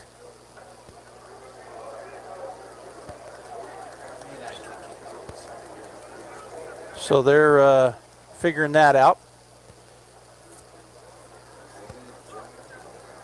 As Goddard breaks their huddle, but we're going to wait until they get the clock set right. Might have gotten a little confused on the 35-point lead. That begins in the second half, not the first half. So maybe the clock operator left it running because we're up by 35. Maybe. I'm just speculating. All right, bunt set to the right. It's 1st and 10 at their own 37. I said 34, 35. It's 37 is where they're at. Snap back. He's going to take a knee, and that will round out the half as the Artesia Bulldogs lead the Goddard Rockets 48-13 here at half. And we'll go ahead and get the halftime show going. Stay right there. It looks okay. We'll be back. Get a great deal on select Kubota construction equipment featuring durable Kubota engines, more comfort, more productivity, more get it done right. Right now, write it off the lot and write it off your taxes for 0 down, 0% APR for up to 60 months. Now through December 31st, subject to credit approval. Consult your tax advisor. Go to KubotaUSA.com for full details. Visit your local Kubota dealer, Amigo Machinery at 2801 Southeast Main Street in Roswell. Since 2019, Spur Energy Partners has remained dedicated to the markets we operate in, including right here in Artesia, New Mexico. We take pride in our community and strive to be responsible citizens by supporting our local economy, schools, and families. That's why Spur Energy Partners is thrilled to bring the Artesia Bulldog broadcasts to you. Wishing the Bulldogs the best of luck and safe travels. Play hard with Bulldog pride. This message courtesy of Spur Energy Partners. Hey, this is Jennifer from Trustmark Roofing. Every storm chaser's worst nightmare. You know storm chasers, those out-of-town roofers that descend on neighborhoods after big storms. They come in, do a crummy job, then poof, they're gone forever. Well, a few years ago, our area had a hailstorm, and right on cue, storm chasers showed up. I was driving home from work one evening and saw one talking to an elderly lady on her porch. I said, "Not today, buddy." I did a U-turn, pulled in the driveway, and walked right up to them. I warned the woman who they were talking to, and I chased away the storm chaser. The woman's daughter called me later and said a storm chaser ripped them off a few years ago. She thanked me for stopping this one and chose Trustmark for her roof. Trustmark Roofing. Every storm chaser's nightmare. Every homeowner's champion. Call today for your 20% off coupon for our spring and roof gutter maintenance service. 575-755-ROOF. Or visit TrustmarkRoofPros.com. Trustmark Roofing, we put people first. Welcome back to the halftime show here at the Wool Bowl in Roswell, New Mexico. I'm Gene Dow as we are at the half, and the Artesia Bulldogs lead 48-13 here at the half, and we'll have stats for you with Josh Howard coming up in a few minutes. The Artesia Bulldog Marching Band is going to march here tonight. Matter of fact, they're lined up on the track on the near side of the field here at the Wool Bowl in Roswell, New Mexico. And as soon as the Goddard Rocket Dance team concludes their dance performance, then the Artesia Band will come out and perform. We seen a lot of scoring by the Bulldogs, and of course the Goddard Rockets turned some opportunities into scores as well, but after the Rockets got their second touchdown, Bulldogs have been pretty excited about getting back on the scoreboard. Coming up on KSVP tomorrow afternoon, the Texas Tech Red Raiders will be at TCU, and we will have radio coverage of that game for you on KSVP starting at 12:30 tomorrow afternoon with the pregame show, and the kickoff is set for 1:30 on KSVP. The Roswell High Coyotes are playing on Saturday. They will be in Las Cruces at the Field of Dreams football field, taking on the Mayfield Trojans. So Roswell, I'm sure, has their coaches and some of their players here scouting out the Bulldogs. But we will have coverage of that game on our family of radio stations and our TV channel. We'll be sending Art Sandoval and Kelly McDonald along with Tanner and his crew down to Las Cruces tomorrow. And starting at 12:30 will be the pregame show. 1 o'clock is the kickoff. You can listen on the radio on 106.5 Roswell's Talk FM, and of course on the Coyote channel at ksvptv.com and on YouTube at KSVP TV on YouTube. So that'll be tomorrow afternoon, 12:30 pregame, 1:30 kickoff, or 1 o'clock kickoff from Las Cruces, New Mexico. And then on Sunday, again on our family of stations, 92.9 The Brand, it'll be the Dallas Cowboys at San Francisco, and that game is the Sunday night game. So if you want to listen to that on the radio, 5:30 p.m. on 92.9 The Brand, 6:20 kickoff Mountain Time. And if you like listening to sports en Espanol, it'll also be on 106.1 FM in Spanish language, and that'll start at 5:50 with the pregame again, 6:20 for the kickoff.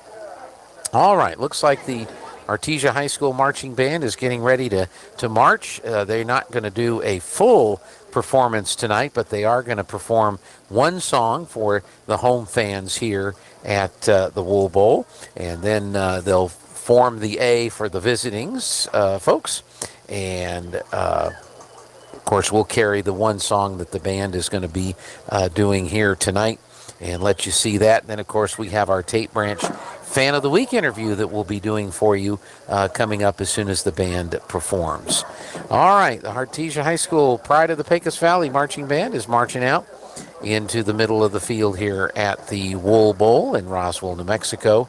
And we'll listen. They're going to play one song for us tonight, so we'll take a listen to that here in just a moment.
The Artesia High School Marching Band, the pride of the Pecos Valley. Now, next, it's our Tate Branch Fan of the Week. Stay tuned. Hey, Artesia Bulldog fans, are you ready to unleash the spirit of victory this season? Tate Branch Auto Group is proud to stand alongside the Bulldogs as they charge onto the field, court, and track. Just like our commitment to delivering top-notch vehicles and service, your dedication and passion for the Bulldogs inspire us every day. Visit Tate Branch Auto Group today, either in person or online, because when it comes to supporting the Bulldogs, we're all in. Tate Branch Auto Group, revving up the Bulldog pride. Go Bulldogs! Welcome back to our Tate Branch Fan of the Week segment here, and we are at Tate Branch in Artesia. Time of the big Artesia Goddard football game, and hopefully the Bulldogs are doing their job, but we'll get you back to the second half in a minute. This week we would like to welcome to our microphones and our camera Debbie Riley. Debbie, thanks for being our Fan of the Week. Thanks for nominating me. Yeah, well, I didn't nominate you, but a bunch of people did, and you rose to the top of the list for this week. And I don't know that I've ever been to an event at Artesia schools that I haven't seen you and your family. You're big fans. We try to make as many as we can, and when we're not watching, we try to watch them where you're streaming them. We appreciate that. Well, thank you so much for doing that. Now, when did you move to Artesia? Do you remember what? Well, I moved when I was about 2 years old, and then I was gone 10 years after high school, and moved back in 1983. So I've been here 41 years back. Back 41 years here in Artesia, and of course you and your family run Brown Drug here in town. Yes. 2 drive-through windows, corner of 4th and Washington. And did you move back to get a job at Brown Drug, or how did that work out? Yes, we moved back the day after my graduation from college, looking for a job as a pharmacist, and he offered me part of the store, and I ended up buying it and keeping it going. That's right, and now it's in the family. Your son Craig is helping out with that too. Right, and my oldest grandson is now in pharmacy school, hoping he'll come back. Well, we'll try to twist his arm a little bit. Yeah. When you were in high school, did you participate in any athletics or extracurricular activities? You got to remember that was 50 years ago, and girls were not welcome in athletics, but I did cheer the Bulldogs on, and I was in pep club and a lot of the things like that where we we were very supportive of the team. That's great. Now, you had children that all participated and went through the school system here in Artesia? Yes, I have four children, 3 boys and a girl, and they all participated and were very successful, and we supported them, and they had a lot of fun, and now they have children that we're supporting. I have a senior cheerleader this year who is a captain, Lillian Riley. And then on the varsity team, I have Dalen Pacheco and Destin Pacheco, who are both playing on the team and are doing really well. That is fantastic. What do you enjoy most about going to a football game or a basketball game or whatever event that you wind up attending? Well, just the sportsmanship of our team. Win or lose, all the fans are behind them, and it's still a great feeling to be a Bulldog. That's great. Do you have a favorite sport of all of the sports, or do you just enjoy them all? Well, I really love baseball. And, I mean, even when I didn't have people playing, my son Craig was on the championship team in 2000. That's the last time they won a championship. And my 2 grandsons both play baseball. But I've followed them all through, and I just love baseball. It starts when the weather is terrible, is the only thing, but it's a lot of fun. I like all the sports, though. That's for sure. And your whole family tends to go to all of these ball games too, so that's Yes. got to be fun. Yes, we like I think they've just grown up around Bulldog sports and support it. I have 2 kids live in Texas, and they still watch it online or watch it when they can come here. Wow, that's just that's great. So you got the grandkids going, and it won't be long before they'll be great grandkids, right? Not for a while, I hope. That's great. How's the pharmacy business been going? You've been at that for quite a while now, and it's been through a lot of different things over the years, but I'm sure you enjoy helping people out. Yeah, lots of changes, but it's very rewarding because I see, what, people get well and can survive things that they wouldn't otherwise, and it's just been a very rewarding career here in Artesia. Going back to the sports for just a second, you mentioned the baseball state championship from what year was that? 2000? 2000. 2000. Are there any other memorable games or sports events that you kind of remember from all the ones that you've been able to attend? Well, my daughter was involved in the softball championship, and that was really a lot of fun because she scored the winning run, and that was really exciting, and all her brothers were there supporting her in Albuquerque, and that was very memorable too. That's right. Softball is always fun, especially when Artesia goes up north and gets a win up that way. But there was a lot of football championships too that are very memorable. You still remember the winning and going down on the field and congratulating all the boys, and it's always a really good time. Well, we are so glad the Rileys are at the basketball games and the football games and the baseball games. You're definitely super fans, and we really appreciate that. Thank you. We've got a couple gifts for you. Our friends at the Adobe Rose have a $50 gift card that we would like to give to you. Yay. So there you go. Thank you very much. And you can have the envelope too. Okay. The envelope, please. And then we have a very special orange Tate Branch Fan of the Week #1 fan mug for you as well. So that'll be great to take to all the games. There you go. Our Fan of the Week this week, Debbie Riley. Thank you so much for doing this. Thank you. I appreciate it. Very much. And if we still have a couple games left, so if you've got somebody you'd like to nominate, get a hold of Perry here at Tate Branch, and who knows, they may be next week's Fan of the Week. We'll be back, second half coming up. Rate at Artesia Credit Union. With their share certificate special, get an unbelievable 5.50% APR with a 12-month term on any new deposit $5,000 and over. It's easy to watch your money grow when you plant it at Artesia Credit Union. And with a rate as high as 5.50%, you can watch it grow like never before. This high rate on a 12-month term is for new deposits only with a minimum of $5,000. Learn how to spring into savings at Artesia Credit Union, 210 North 5th Street in Artesia. Member NCUA. H&R Block of Artesia is proud to be a member of the community and a sponsor of Artesia Bulldog Sports. At H&R Block, tax time is all the time. They offer year-round assistance for personal or business needs. From simple tax questions to bookkeeping, payroll services, and more. You can trust the team at H&R Block to be there when you need them most. Stop by 502 West Texas Suite A in Artesia or call 746-3456 to schedule an appointment. H&R Block, proud to support Bulldog Sports. Se habla español. If you're missing a tooth or several teeth, a dental implant may be the ultimate solution. Implants look and feel so much like real teeth that you probably forget you have an implant. Maupin and Brown Dentistry is one of New Mexico's most experienced implant providers, with literally thousands of implant patients who are absolutely delighted with the results. Call Maupin and Brown today for an evaluation. You'll be surprised how affordable implants can be. Maupin and Brown, your choice for experienced, state-of-the-art dentistry.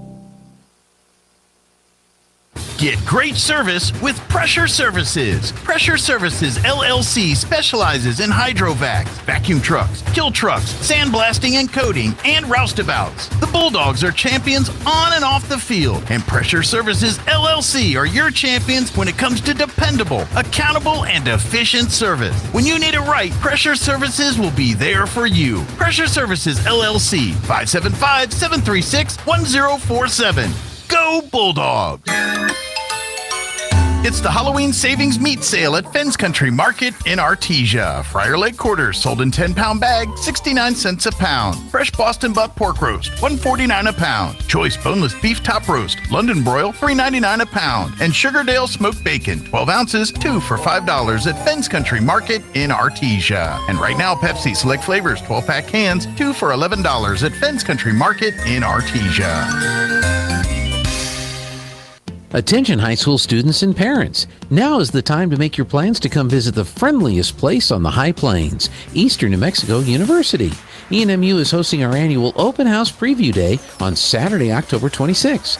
Come learn about scholarships, discover majors, talk with current students and faculty, and win some great prizes. Sign up today at www.enmu.edu/openhouse. Eastern New Mexico University. Student success. That's what we're about. Welcome back here to the Wheel Bowl. John Howard with the halftime stats. Goddard had 17 rushes for 41 yards, 8 receptions for 132 passing yards. 2 touchdowns, no turnovers for Artesia. 12 rushes for 133 yards, 10 receptions for 327 yards passing, 4 touchdowns. We had 5 penalties for 40 yards, and we had 2 for 2 on third down conversions. Thank you, Josh. And so the Bulldogs coming back out onto the field. The Goddard Rockets on the field as well. And officials talking to Coach Maupin, and there was officials talking over to the Goddard coaches as well. So just, I guess, talking about what's going to happen here in the second. I don't know. Maybe there was something they needed to discuss. But in any case, the Goddard Rockets coming out with their kickoff return team. They will be going from the north to the south, and the kickoff team for the Bulldogs hustling out now from the south to the north. And Robbie, pretty good first half for the Bulldogs. There was a little blurb there in the middle where we gave up a couple kind of quick touchdowns, but other than that, pretty good first half. Yeah, I was looking at the stats with Josh, and Goddard with about 170 total yards in the first half. The Bulldogs about 470 total yards in the first half. So, well, you can see that in the score right now. And now they're going to swap ends of the field. I was thinking when I were coming out, I was thinking, wasn't we supposed to start the other way? But I just said where they were at. So they're going to turn it around. Bulldogs will kick from the north end to the south end. Well, wait a minute. That's not right. They've got it backwards. Goddard kneeled going north, didn't they? No, maybe. No, they were on this side. They were? Oh, that's right, because they started defending this end. So they've got it right. They flipped it right. And that's what I was thinking. But, okay, so they got it right. So the official is still, he was counting, I guess. He was all the way on this side. I thought it was a line judge on this side, but now he's moving over to the other end. Ticket number 596-313, 482-2976. And now he's talking to some Bulldog players. Not sure what about. All right, here comes the kick, Dominguez. He's going to kick it high. It's going to be caught, or it's going to bounce and go into the end zone. Boy, that was dangerous, but it worked out for the Rockets. It'll be a touchback out at the 20. Castillo was a little unsure what he wanted to do there. It's kicked in the middle of the field, and they're on the hash marks. And so he came over like he was going to try to get it in the air, and then he stopped and it hit the ground and rolled right by him in the end zone. So just couldn't quite make a decision what he wanted to do.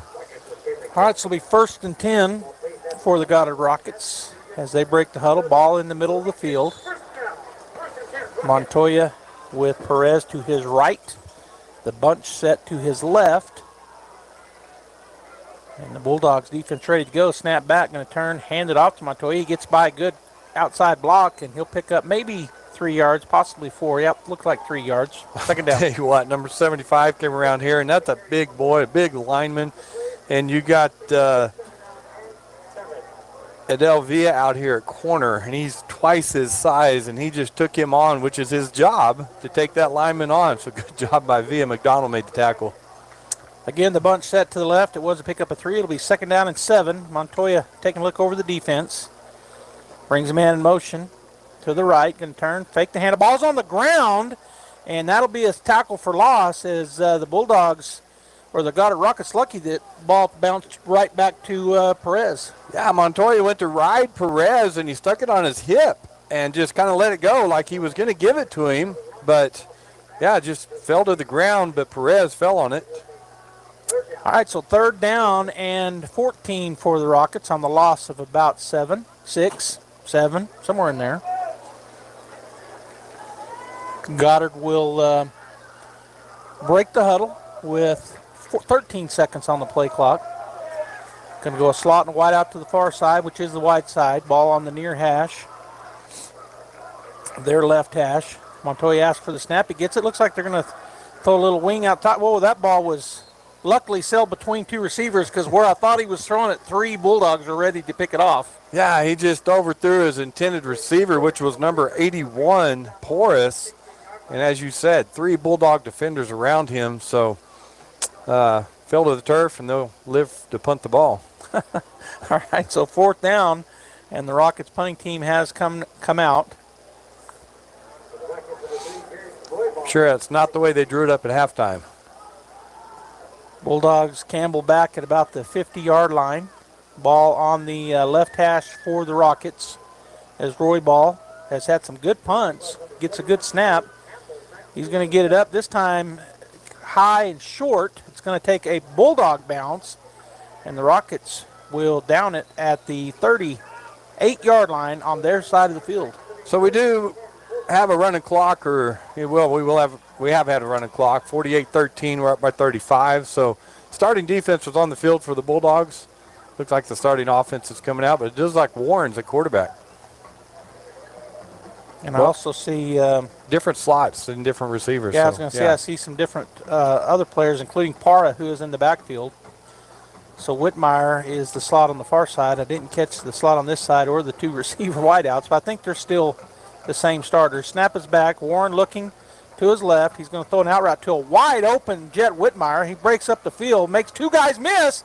Finally knocked out of bounds inside the 20-yard line. 1st and 10, Artesia. Yeah, just a nice throw. Good protection by the line. Good throw by Warren. Good catch by Whitmire. And then Ernesto Garcia saved a touchdown as they got him out of bounds as he was flying down that sideline. So I was trying to get, so we got Eglund and Byers, I think, still. I'm not sure. That's Jet Fuentes on this side. He's going to throw it to Jet. He's going to catch it at the 9-yard line, cuts upfield, and then he will be tackled by a couple of Goddard Rockets inside the 5-yard line. Again, good protection. Nice throw by Warren as had a defender in front of him, so he put some air under it, just threw it over him. Jet Fuentes catches it and gets it down inside the 5-yard line, so good execution. And now we have some different receivers coming in, it looks like to me. And I don't have the full roster in front of me, Robbie, but if you see them, I'll let you call them out. Warren back into the huddle. First and goal at the 4-yard line. Has Parra to his right, a formation look. Ball on their right hash. Snap is back, looking to the left. He's going to throw the slant. Boy, they were there way early, and there comes the penalty. It'll be a pass interference half the distance, which will be down to the 2-yard line. Jaden Waldrop running that slant route, and as the ball was in the air, number 24, Kristen Andre, just was draped all over his back. So good throw by Warren. Would have been a touchdown. So either take the pass interference or give up the touchdown. He took the pass interference. That cost them only 2 yards. Yeah. So it'll be first and goal at the 2 as the Bulldogs, Warren and Lopez over there talking to Coach Montoya. I mean, why do I keep calling Coach Montoya? I'm thinking about their quarterback, I guess. I mean, we have Coach Montoya on the staff, but talking to Coach Maupin. All right, so it'll be first and goal at the 2 as they break the huddle. Parra to the left. And we're going to go a tight formation here on the left side. Trips right in there tight. Snap is back. Roll that way, does Warren. Throws it over the top and incomplete. Not sure who the intended receiver was, but it'll be second and goal. That's Waldrop. They had a bunch to the left, just off the left tackle of the Bulldogs, and they all ran routes, and he went to the corner of the end zone, laid it up there. Defender never turned around, but it was thrown a little short, so he couldn't reach over the defender to bring that in. All right, so second and goal as Warren comes back from the sideline after getting the play from Coach Maupin. They'll break the huddle. I'm getting an applause because I can say right words for a minute. All right, Warren under center, turn, throws it up into the end zone in the corner again, and that's going to be a touchdown. Good adjustment there by our wide receiver. Yeah, Jack Byers, 6'4", out there, wide receiver, throw it up in the air, and you want him to go up high and get it, but it was a little short, so he came around the cornerback and caught it in front of him. So good adjustment. It was almost like a back shoulder stop route where the throw was. It wasn't that play, but like you said, a little short, so he just adjusted and come and got it. Yeah. Touchdown Bulldogs. Swinging gate, they'll swing out of it. Dominguez will back up for the kick. Warren, who just drove the Bulldogs down the field as the quarterback, will take the snap and put the hold down. Snap is back, hold is down, the kick is up, and the kick is good. So with 6:14 to go, 55-13, Artesia. We will take a break. Stay right there. KSVP Radio, KSVPTV.com.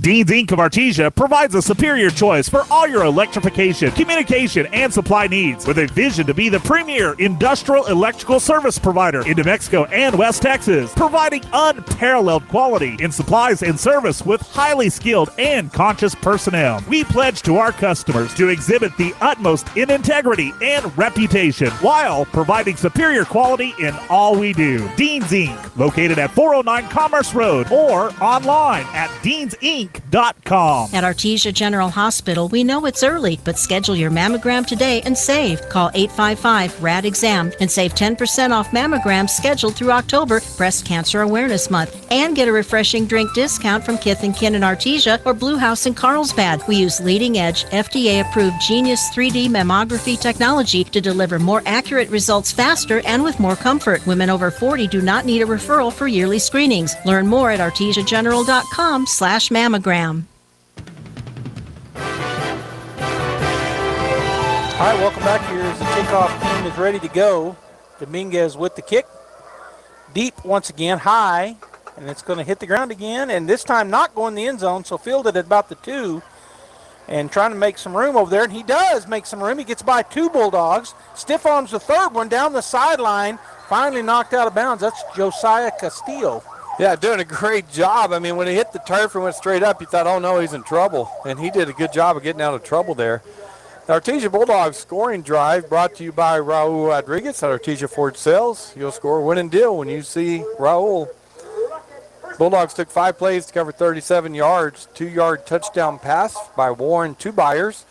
The kick was good. Artesia leads 55-13, which is a 42-point lead right now. All right, Goddard will start out at their own 29-yard line after a great return by Castillo. And the quarterback will be in the backfield by himself. He's got a slot and a wide out on either side, and X-back to the right side. Snap is back. Montoya looking. He's got a Bulldog on top of him, but he gets away from him. Now he'll scramble forward, and he'll pick up close to a first down. Bulldogs do have some different players in there on defense, a few of them anyway, on the line. The number 45's in there for the Bulldogs, which is Salamanca. Updated score, sorry, Joby. Updated score. It's a final score. Deming defeats Lovington 29-25. Had to come back to do it. All right, second down and short. Second down and a short one. Again, empty backfield. Montoya looks over the Bulldog defense. 4-2 front for the Bulldogs. Linebacker's dropping the coverage. Going to throw an out route. It's caught. First down, and he's going to pick up a few more yards. It'll be first down at the 45-yard line for the Goddard Rockets. Well, just a good throw and a great catch over there by Torres, number 8. Catches it, gets wrapped up immediately by McNeil and drug out of bounds by him, but a first down pickup for the Rockets. Well, they marked him down at the 44, so must have got a foot on the outbound line over there. First and 10 at their own 44-yard line as they break the huddle. Clock, of course, not stopping, so 4:15 and counting here. Again, empty backfield. Montoya looks over the Bulldog 4-2 front. The Bulldogs showing like they're going to bring a blitz this time. They do from the outside linebacker on the right side. He passes over the outstretched hands of a Bulldog player. Still on his feet, finally cut down after a pickup of about 13 yards. Well, he laid that over the top of a Bulldog defender because he was right there in the path. Got it to Bruce Loya, number 88, and he went down that sideline before Harcrow comes up and makes the tackle. So it'll be first down for the Rockets on the Bulldog side of the field at the 43-yard line of the Bulldogs. Montoya hustles out to his huddle. I thought they were breaking, but they come back in tight. Now he's looking over to the sideline saying, I'm not sure, but he goes back into the huddle. And now the Goddard Rockets will break. Again, empty backfield. Montoya looking over the defense. Snap is back. Bulldogs rush for it. They drop back. It's a down throw, and it's going to be intercepted but out of bounds. Good job by Campbell. He was looking down saying, can I get my feet in? Well, the pass was 2 flags on the field. I'll let you go ahead. Well, so it's the illegal man downfield. So what happened there, Robbie, is and you saw it as well, but they were going to run a screen, and the whole Bulldog defensive line stopped. Yeah. And didn't keep rushing, started backing up. So Montoya changed his mind, threw a deep. Well, the offensive line thought it was a screen, so they were moving down the field. One of his receivers were downfield looking to block, which number 8 Torres is the one kind of down there by him, but I don't know that he ever saw the ball in the air. Campbell's about the only one that saw it. Yeah, and he went up and caught it, but he was out of bounds. It was kind of funny watching him because I watched his literally look down saying, can I catch his inbounds? And he couldn't. It was too far deep, out of bounds. But all right, so the 5-yard penalty, illegal man downfield. That was a good job by the defensive line. They all recognized it, stopped, and that forced what happened. He didn't want to throw it in there amongst those guys. First and 15 at the Bulldog 48-yard line. Ball on the right hash for the Goddard Rockets. Going to go empty backfield once again. Montoya will look it over. Bulldogs stay in their 4-2 front. They're looking over to the sideline, seeing what they want to do here. Sneaking up. They will just bring 4. Step into the throw. Almost picked off, and then a good hit to break the ball loose. Boy, we almost had an interception by an inside linebacker. Great throw, and it hit him in the 88 again across the middle, Loya. But Miguel Soto comes and just hits him immediately, and that ball comes out. So incomplete pass. Second down and 15 now for the Rockets as they in their huddle. Down to a minute 25 and counting here.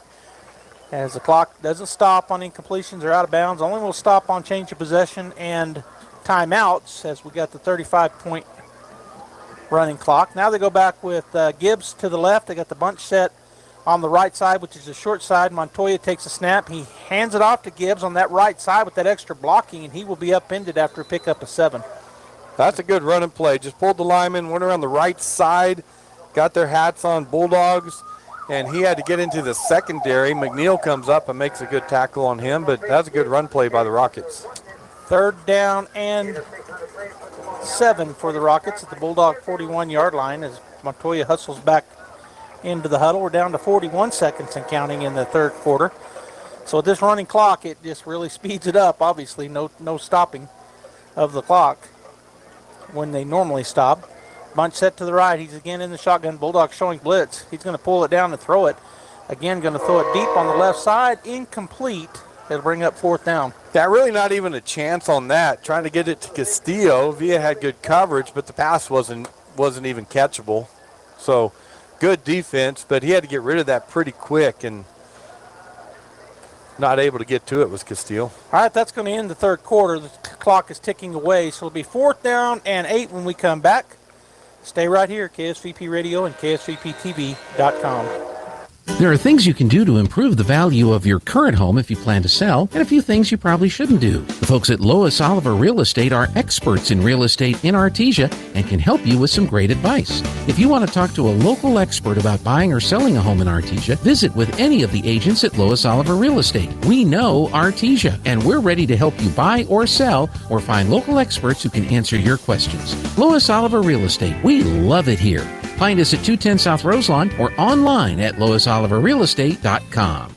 Hi Artesia, Cambria here from your local KFC and Taco Bell. And boy, do I have some amazing Tuesday deals for you. If you're grabbing a quick bite for yourself, you gotta try our country fried steak meal. This includes our delicious home-style country fried steak patty served with mashed potatoes and white gravy, creamy coleslaw, and a buttermilk biscuit, all just for $4.99. Looking to feed the whole fam? We got you covered. Try our $20 meal deal. This includes 8 pieces of all dark meat chicken, large mashed potatoes and gravy, a large coleslaw, and 4 buttermilk biscuits. As always, it's great to be a Bulldog, and we hope to see you soon at your local KFC and Taco Bell.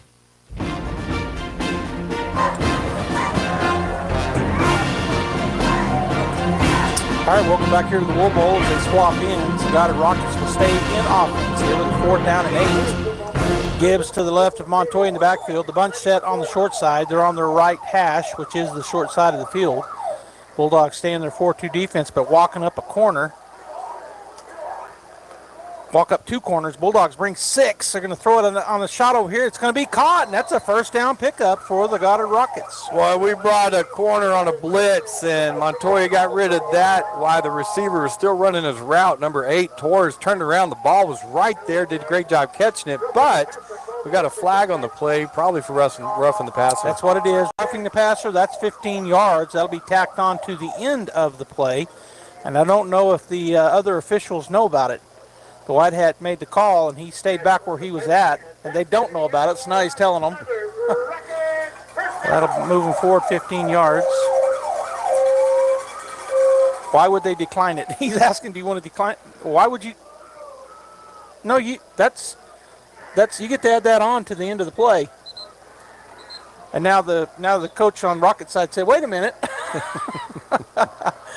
You don't decline that penalty. That's another 15.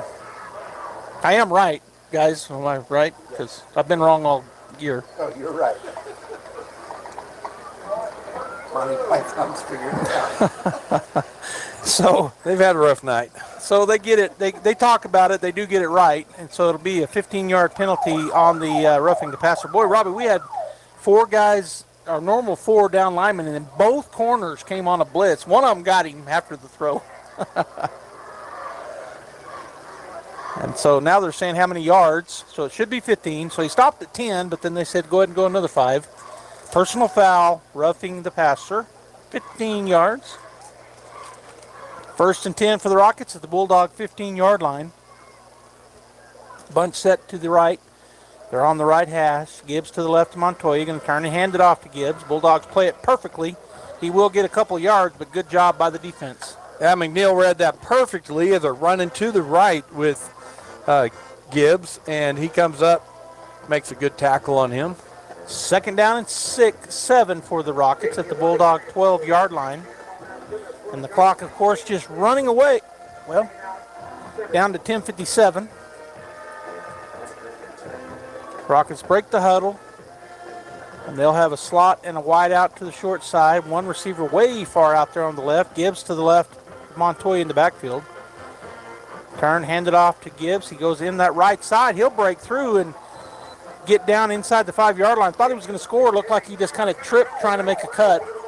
We are getting some other Bulldogs some time in there that don't get this much playing time. They may sub in with the starters every now and then, but they're staying on the field right now. So good play by the Rockets. Pull the backside guard and tackle. Just, student body right, cut up the middle. Good run by Gibbs. He would have had a touchdown if he hadn't fallen down. And it looked like he was thinking to make a cut to me, and he kind of tripped, kind of like Galindo did in the first half one time. All right, so first and goal. Montoya's going to go under center. Gibbs in the backfield in the or straight behind him, and now we're going to have a timeout taken by Goddard with 9:56 to go. We'll be right back. There really is no one quite like you, and no one quite like the ones you love. At Turpinning & Son Mortuary, they take pride in providing families with the best service possible. The phrase, "we make it personal," is not just a tagline. It's the way they conduct themselves every day as they honor the ones you love in their own unique and special way.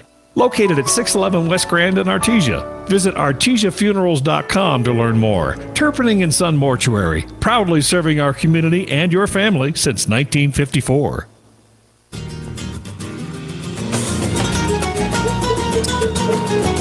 All right, we're back here from Louisville. I think we said it in the first half, but I want to say congratulations to the Artesia Bulldog girls soccer team as they won district yesterday with I guess it was the final district game of the season, 2-0 over the Goddard Rockets. And also congrats to the Lady Bulldog volleyball team as they had a tough Goddard matchup last night, winning 5 to get their first win in district. They're now 1-1.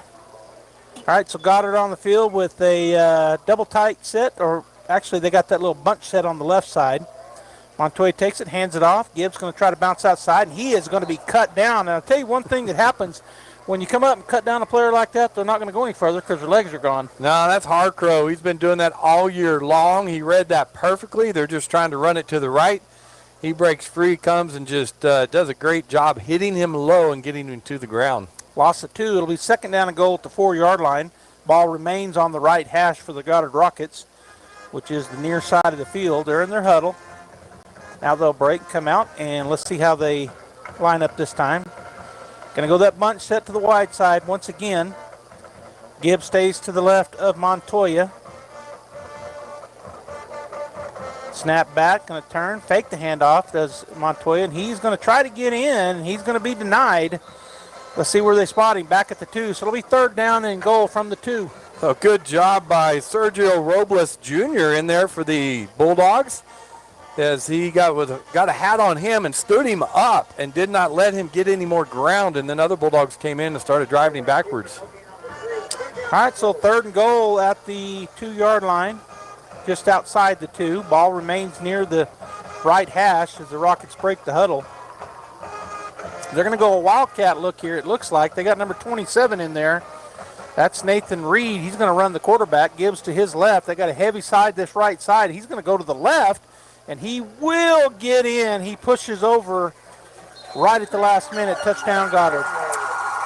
Boy, that was a design play, right? Wildcat to him, just go on that left side of the line. But if he had looked outside, there was no one out there. I mean, he got in, but I was thinking, wow, if he just bounced that outside, he'd walk in. But anyway, he scored a touchdown. All right, so the Goddard Rockets will line up to do the PAT, or at least that's where they'll start, as he will remain as the kicker. That's Nathan Reed. Snap is back, kick is up, and the kick is good. So with 8:23 to go in the ball game, 55-20 in favor of the Bulldogs. We'll be right back. October might be Breast Cancer Awareness Month, but the importance of this cause is relevant all year long. According to the National Breast Cancer Foundation, about 1 in 8 women in the U.S. will be diagnosed with breast cancer in their lifetime. By learning the warning signs, early detection can significantly increase the chance of survival. That's why it's so important to spread the word and make sure women know when they should get screened. Forest Tire reminds you to think pink. Forest Tire Company, keeping you rolling since 1944.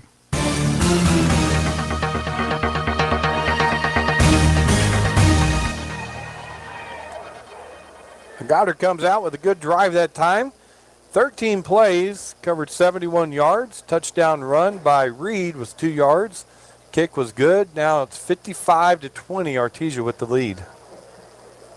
So the kickoff team for the Rockets, and the official thinks that, well, I don't know what he thinks. I shouldn't say I know what he's thinking. But he was thinking that it looked like he thought they were kicking from the 50 because he kept standing there pointing down, but now they're going to get it. Nathan Reed will put it on the 40 on the X. 35-point lead remains intact, just 35. So the clock will continue running here until or unless a timeout or a change of possession, or they get within under 35. Going to do a little pooch kick. It's going to be caught back at the 25. Bulldogs picking his way through. Boy, that's Kahn. He's breaking tackles. He's all the way down to the 45-yard line of the Goddard Rockets. Good job of fielding the kick, and then blockers getting out in front of him, and he was very patient as he kept just working his way to the right a little bit, looking for a crease, and when he saw it, he just burst through that thing and broke a couple of tackles for the Rockets, got him to the ground, but good job by Kahn. 1st and 10 at the 45-yard line of the Goddard Rockets. The Bulldog offense breaks the huddle. And it'll be Parra to the right of Warren in the backfield. Ball on their left hash. Slot and a wide out on either side. Snap is back, going to run the speed option, get it to Parra. He's going to get around the corner. He is really fast. Flag comes down in the backfield, so we'll see what the call is. It's in that spot where the white hat normally will call a hold, but we'll see what he said. Parr a little slow to get up after that. Had a defender down the field, and there was 2 of them there, so he just decided to run over the one, and looks like he went off the field, so that brings in Hervé Cano to running back right now. A procedure called on the Bulldogs, and the false start is what he did, but that's got to be a procedure penalty, and now they're looking for something on the sideline. I saw Coach Maupin turn around and say something, and I saw another coach go quickly over behind the players looking for something. I don't know what it could be, but it is a penalty on the Bulldogs. I was trying to figure out did you get what the white hat was saying there? He was giving motions to the Goddard sideline like, okay. 1st and 15. Sorry, folks, I'm not sure it was a procedure call. Clock didn't stop, though, so it's just been running here for over a minute while they were talking about it. A formation look, slot and wide out on either side. And I think as you said, we have a different running back in there to the left of Warren. Snap is back, going to turn, fake that handoff. Warren's just going to keep it, and he will be tackled for a loss. Looks like about a 1-yard loss. Yeah, that was a keep all the way, I think, for Warren. Pulled it from Cano and went around the left side. Eric Gutierrez making a good play for the Rockets and making that tackle on Warren. So 2nd down and 17 now for the Bulldogs as Warren got his play from the sideline, hustling in. Now looking back, and I saw Coach Maupin give him a signal, so maybe changed the play. So 2nd down and 17 as the Bulldogs break the huddle in their A formation. Cano to the left of Warren in the backfield. Snap is back. Going to run a little crossing screen, catching the ball and pick it up about 2 yards for the Bulldogs to bring up a 3rd down. So it is full 2nd team in for the offense. First time down, they had the 1st team line in there and had different slots and running back and quarterback, but Sawyer Whitehead, that time number 30, caught that screen pass for the Bulldogs. So it'll bring up a 3rd down and 15 after the pickup of 2. He came behind the lineman, down the line on the snap from his slot on the left side, and then threw it over to him on the right. And they were right there. Good job by Sawyer to get those 2 yards. All right, so 3rd down and 15. Cano to the left of Warren in the backfield. It's a pair of slots and a pair of wideouts. Snap is back. Warren looking down the field. That's going to be juggled and almost pulled in by Whitmire, but it does fall incomplete. Good throw by Warren. He threw that on a rope across the middle, and he hit Whitmire, Jet Fuentes in the hands. Or was it Whitmire? I think it was 32. Yeah, it was Whitmire. And, boy, he just bobbed it about 4 different times trying to bring it in. Couldn't do it, but good throw. Well, I was getting ready to. I had my saying all locked and loaded that I heard my brothers talk about when they were playing college football, but it fell, so I didn't get to say it. But I'm going to say it anyway. One catch, please. One catch per throw, please. And you're right. I think he bobbled it. He was trying to pull it in. It was bobbled up, but it did fall incomplete. So a punting unit is on, and I think Warren is our punter. And now whistle. Delay a game on the Bulldogs. That'll back us up another 5.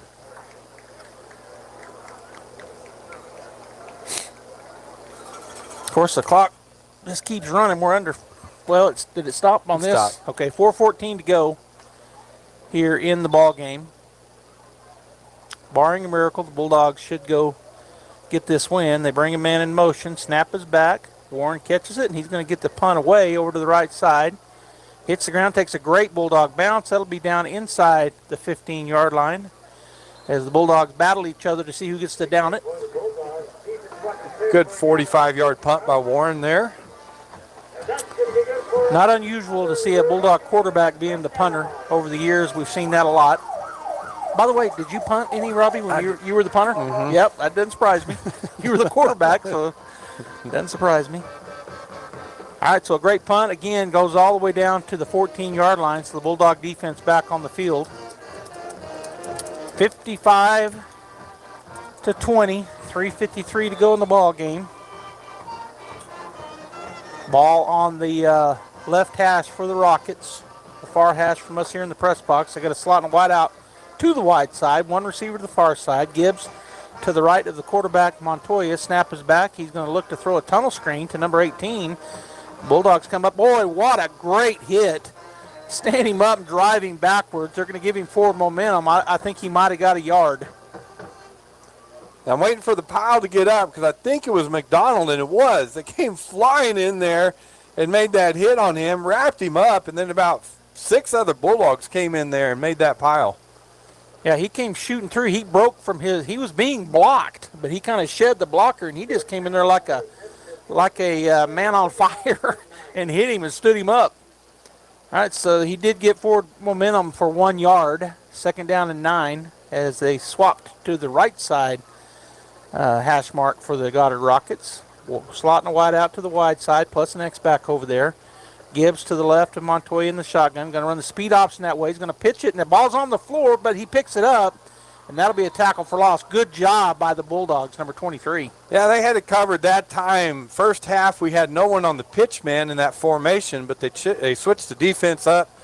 They kind of felt it coming, so Miguel Soto that time had the pitchman responsibility. It was slowed up a little bit because the ball was dropped and picked back up, but Soto did a great job of going out there and making that tackle. All right, we're going to be probably under 2 minutes before they get this play off. Clock is ticking. And did I miss it? Did number 14 take over at quarterback? Lucian Bettenker? Was he the one in there just now? I might have missed it. So Lucian Bettenker is the quarterback now, number 14. And I believe he has Gibbs to his left. Snap is back. Going to run the little counter. And Gibbs gets hit and stacked up. Boy, he was really still fighting, but the Bulldogs driving back after a pickup of 1. Yeah, Jesus Estrada got a hold of him, and he wasn't going anywhere from him. He wrapped him up, and then other Bulldogs came in to help. A great play by Estrada from his down lineman position there. He just got off the block and got a hat on him and wrapped him up.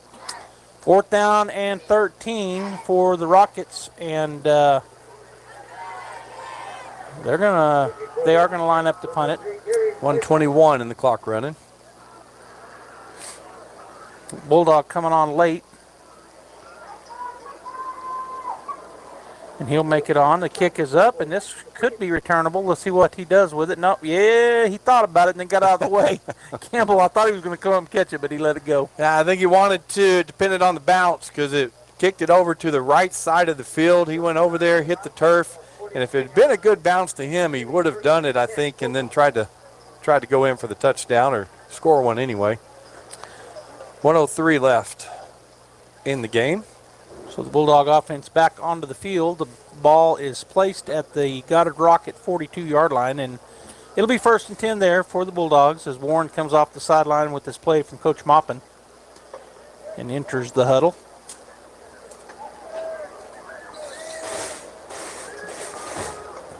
And the Bulldogs break the huddle. They're going to get the win tonight. And the final regular season game next Saturday at Mayfield at the Field of Dreams. And we'll talk a little bit more about that here in a moment. Turn, hand it off. Connell looking for a hole. He's going to slip and slide the first guy, but then be tackled after a pickup of about a foot. Looking to bounce it outside, but Ernesto Garcia did a good job of flying up in there, making him cut inside, and the pursuit got him. So the Bulldogs huddle up, and we're down to 27 seconds and running. May not get another play in. We don't have to. And we're going to go into a victory formation. Connell will go way back. Warren will go under center, and this will be the final play of the game, barring a defensive penalty of some sort. He's looking at the play clock. Good job by the junior. He's letting that clock run down. Didn't have to, but it's good to know that you do that. Takes a snap, takes the knee, and the Artesia Bulldogs will get the win. 55-20 is our final score. We're going to go ahead and get some commercial breaks in here. We'll come back. We'll have the final stats, and we'll also have some final talk about this great ball game by the Artesia Bulldogs. Stay tuned. The Artesia Police Department wants to remind you to lock up your vehicles, take your keys with you, and never leave valuables in your vehicle. If you're looking for a rewarding career in law enforcement, the Artesia Police Department is looking for you. The department is currently hiring certified and uncertified officers. Take advantage of a great retirement plan, paid leave, and medical benefits. Apply in person, online, or call 575-746-5000 for more information. The Artesia Police Department is an equal opportunity employer. And please always remember, don't drink and drive. Wilbanks LLC in Artesia and Hobbs, New Mexico is seeking dedicated and motivated individuals to join their new team specializing in crane services for the construction and production industry in the Permian Basin. Immediate openings are available for Class A CDL flatbed step deck truck operators with pay starting at $28 per hour and full benefit package. Applicants must have a clean driving record, 3 years CDL driving experience, and be able to pass a drug and alcohol screen. For more information, visit wilbanks.us. Wilbanks is an equal opportunity employer. Truck season is in full swing at Guy Chevrolet Company in Artesia. We've got APR starting as low as 0% for 36 months, or receive an unheard of 5.9% APR for 84 months plus $37.50 in bonus cash when you drive away in a 2024 Chevy Silverado 1500. But wait, I've got more good news. GM has just announced a 5.7% APR on all 2024 Chevy Tahoes and Suburbans for the remainder of the month. So don't delay. Get to Guy Chevrolet today on the corner of 1st and Main in Artesia or at guychevy.com. GM Financial APR available on approved credit. Are you ready to succeed? At ENMU Roswell, they cater to your educational needs. Their dedicated facilities and faculties provide you with an exceptional learning experience. From academic programs to behavioral sciences, business, health education, or technical education, ENMU Roswell offers a wide variety of certifications and degree programs designed to take your education and experience to the next level. Register now on campus or online at roswell.enmu.edu. Eastern New Mexico University, Roswell. Success starts here. So your pecans aren't as big and bountiful as they used to be? Well, what would Jim Gill do? Hi, this is Ben from Roswell Seed Company. Few people knew as much about pecans as Jim Gill. And if he were here today, he'd tell you it was time to fertilize. He'd tell you just what you need and show you how to use it. Then he'd make some joke about your neighbors making fun of your nuts. So when there's trouble with your pecans, head for Roswell Seed Company and ask them, what would Jim Gill do? Come on, let's have one more. No, I'm good. And you are too. I called Tommy for a safe ride home. Don't get hammered. Stay out of the slammer. Never drink, then drive. This message from the Eddy County DWI program. Welcome back here to the Guy Chevrolet postgame show. We've got Josh Howard, our amazing statistician, with the final stats. For the Goddard Rockets tonight, 11 first downs, 28 rushes for 64 yards, and they were 11 receptions for 152 yards passing. The quarterbacks tonight were 11 for 20 for Goddard, 2 touchdowns, 2 penalties for 20 yards. They were 2 for 10 on third down conversions, and 1 for 3 on fourth down conversions. Artesia Bulldogs, 17 first downs, 14 rushes for 131 yards, 14 receptions for 364 yards passing.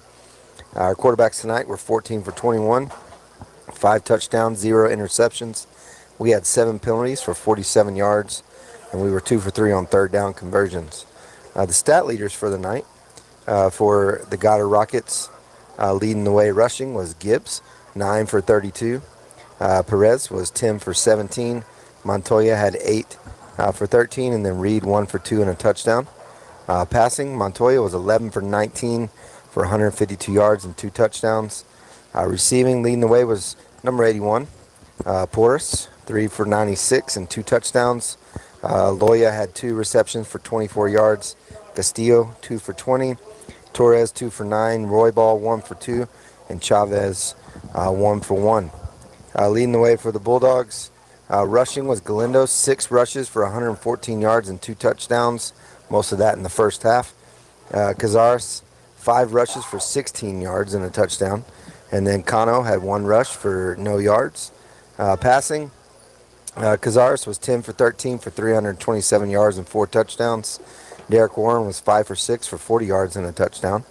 Receiving leaders for the Bulldogs tonight was Ethan Kahn, 5 for 174 and 3 touchdowns. Pata had 1 for 62 and a touchdown. Lopez 1 for 43. Byers 2 for 22 and a touchdown. Whitmire 1 for 20. Hardman 1 for 14. Galindo 1 for 14. Fuentes 1 for 13. And Whitehead 1 for 2. Defensively, leading the way was Grant Johnson. He had a really good game, 4.5 solo tackles tonight. And then Miguel Soto also had a sack for the Bulldogs. Just a really good night all the way for the Bulldogs tonight. All right, Josh, thank you. And as you hand that off to Robbie, we one thing I was thinking about while Josh was giving the stats, the Bulldogs scored above their average of 50 points a game. They held Goddard below, or right above their average. They scored 20, but overall, as it looked like on paper, the Bulldogs did what they needed to do. They did. It's a tale of 2 halves with the running clock in the second half. Bulldogs come out and execute well. Had 1 mishap in that kickoff return team that let it bounce, and Goddard recovered it. They went and scored a touchdown. They held us, went and scored again. They scored, then kicked it off, went and scored again. And then the Bulldogs got the momentum back because at halftime the score was 48-13. So Bulldogs came out in the first half and took care of business. And then second half, both teams only scored 1 touchdown. Score winding up 55-20. So not much happened in the second half. Even you can hear the stats, what they were at halftime and then what they are at the end of the game. But the Bulldogs came out, great game plan, I think. Well designed for the Goddard Rockets. They kept that young line of theirs confused with the 3, 4, and 5-man front. Secondary played well. Linebackers did a good job of flowing tonight, making their reads, and then the offense just executed like they did. Cazares, basically in the first half, 325 yards passing in the first half, which gives him, he's got 2,400 yards now on the year, and he's got 32 touchdowns on the year. So, and didn't play a lot of the second half, which he hasn't in some of these games. So having a good year, good night for Cazares. Khan, again, 174 yards receiving. Just an outstanding receiver for the Bulldogs, along with the crew that they have. So line, really good line tonight, I thought. Did a good job of blocking after that first series where we had some free guys coming through. So really settled down. Good district win for the Bulldogs. And got one more, Joey. Season has flown by. It has. Flies by, seems like every single year, and it did it again. Next weekend, we'll be traveling over to Las Cruces, the Field of Dreams, as the Bulldogs will be playing Mayfield in the last district game of the season. And then, of course, we'll be looking to the playoffs. Also next week, the Bulldog volleyball team will be at Lovington on Tuesday night and at Portales on Thursday night. And Gene, if I understood right, that'll be our last 2 traveling games for the Bulldog volleyball team. And I'm not sure, I did not look. When does soccer playoffs get underway, or when does the selection show for soccer? Do you know? Sunday. It's Sunday. So soccer, again, congratulations to the girls soccer team as they win the district, and they'll be seeded. The boys fell last night, but we feel like they're going to be seeded as well. So they're getting ready to go into the playoffs in soccer. All right, on behalf of Josh, our statistician, Gene Dow, our producer, and, of course, my partner, Robbie Ballou, this is Joby Hodling saying, I hope you have a great night and weekend. See ya.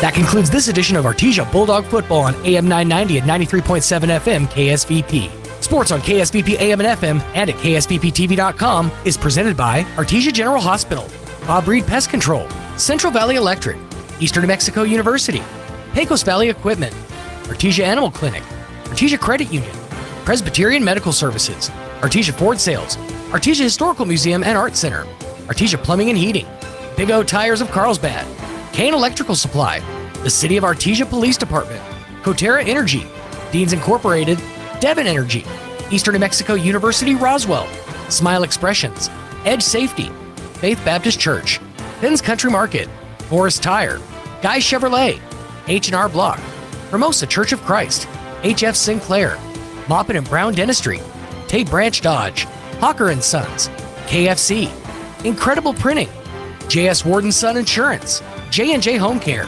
Richland Motors, Roswell Seed Company, Trustmark Roofing, Amigo Machinery, La Fonda, Mac Energy, Pressure Services, Richland Chrysler Dodge Jeep and Ram, State Farm Agent Sandy Stockton, Spur Energy Partners, Turpinning & Sons Mortuary, Western Bank, Wilbanks Trucking, John and Nancy Yates, and the Eddy County DWI Task Force. We now return you to your regular scheduled programming. In the midst of a political witch hunt, it's unique how witches are hunting down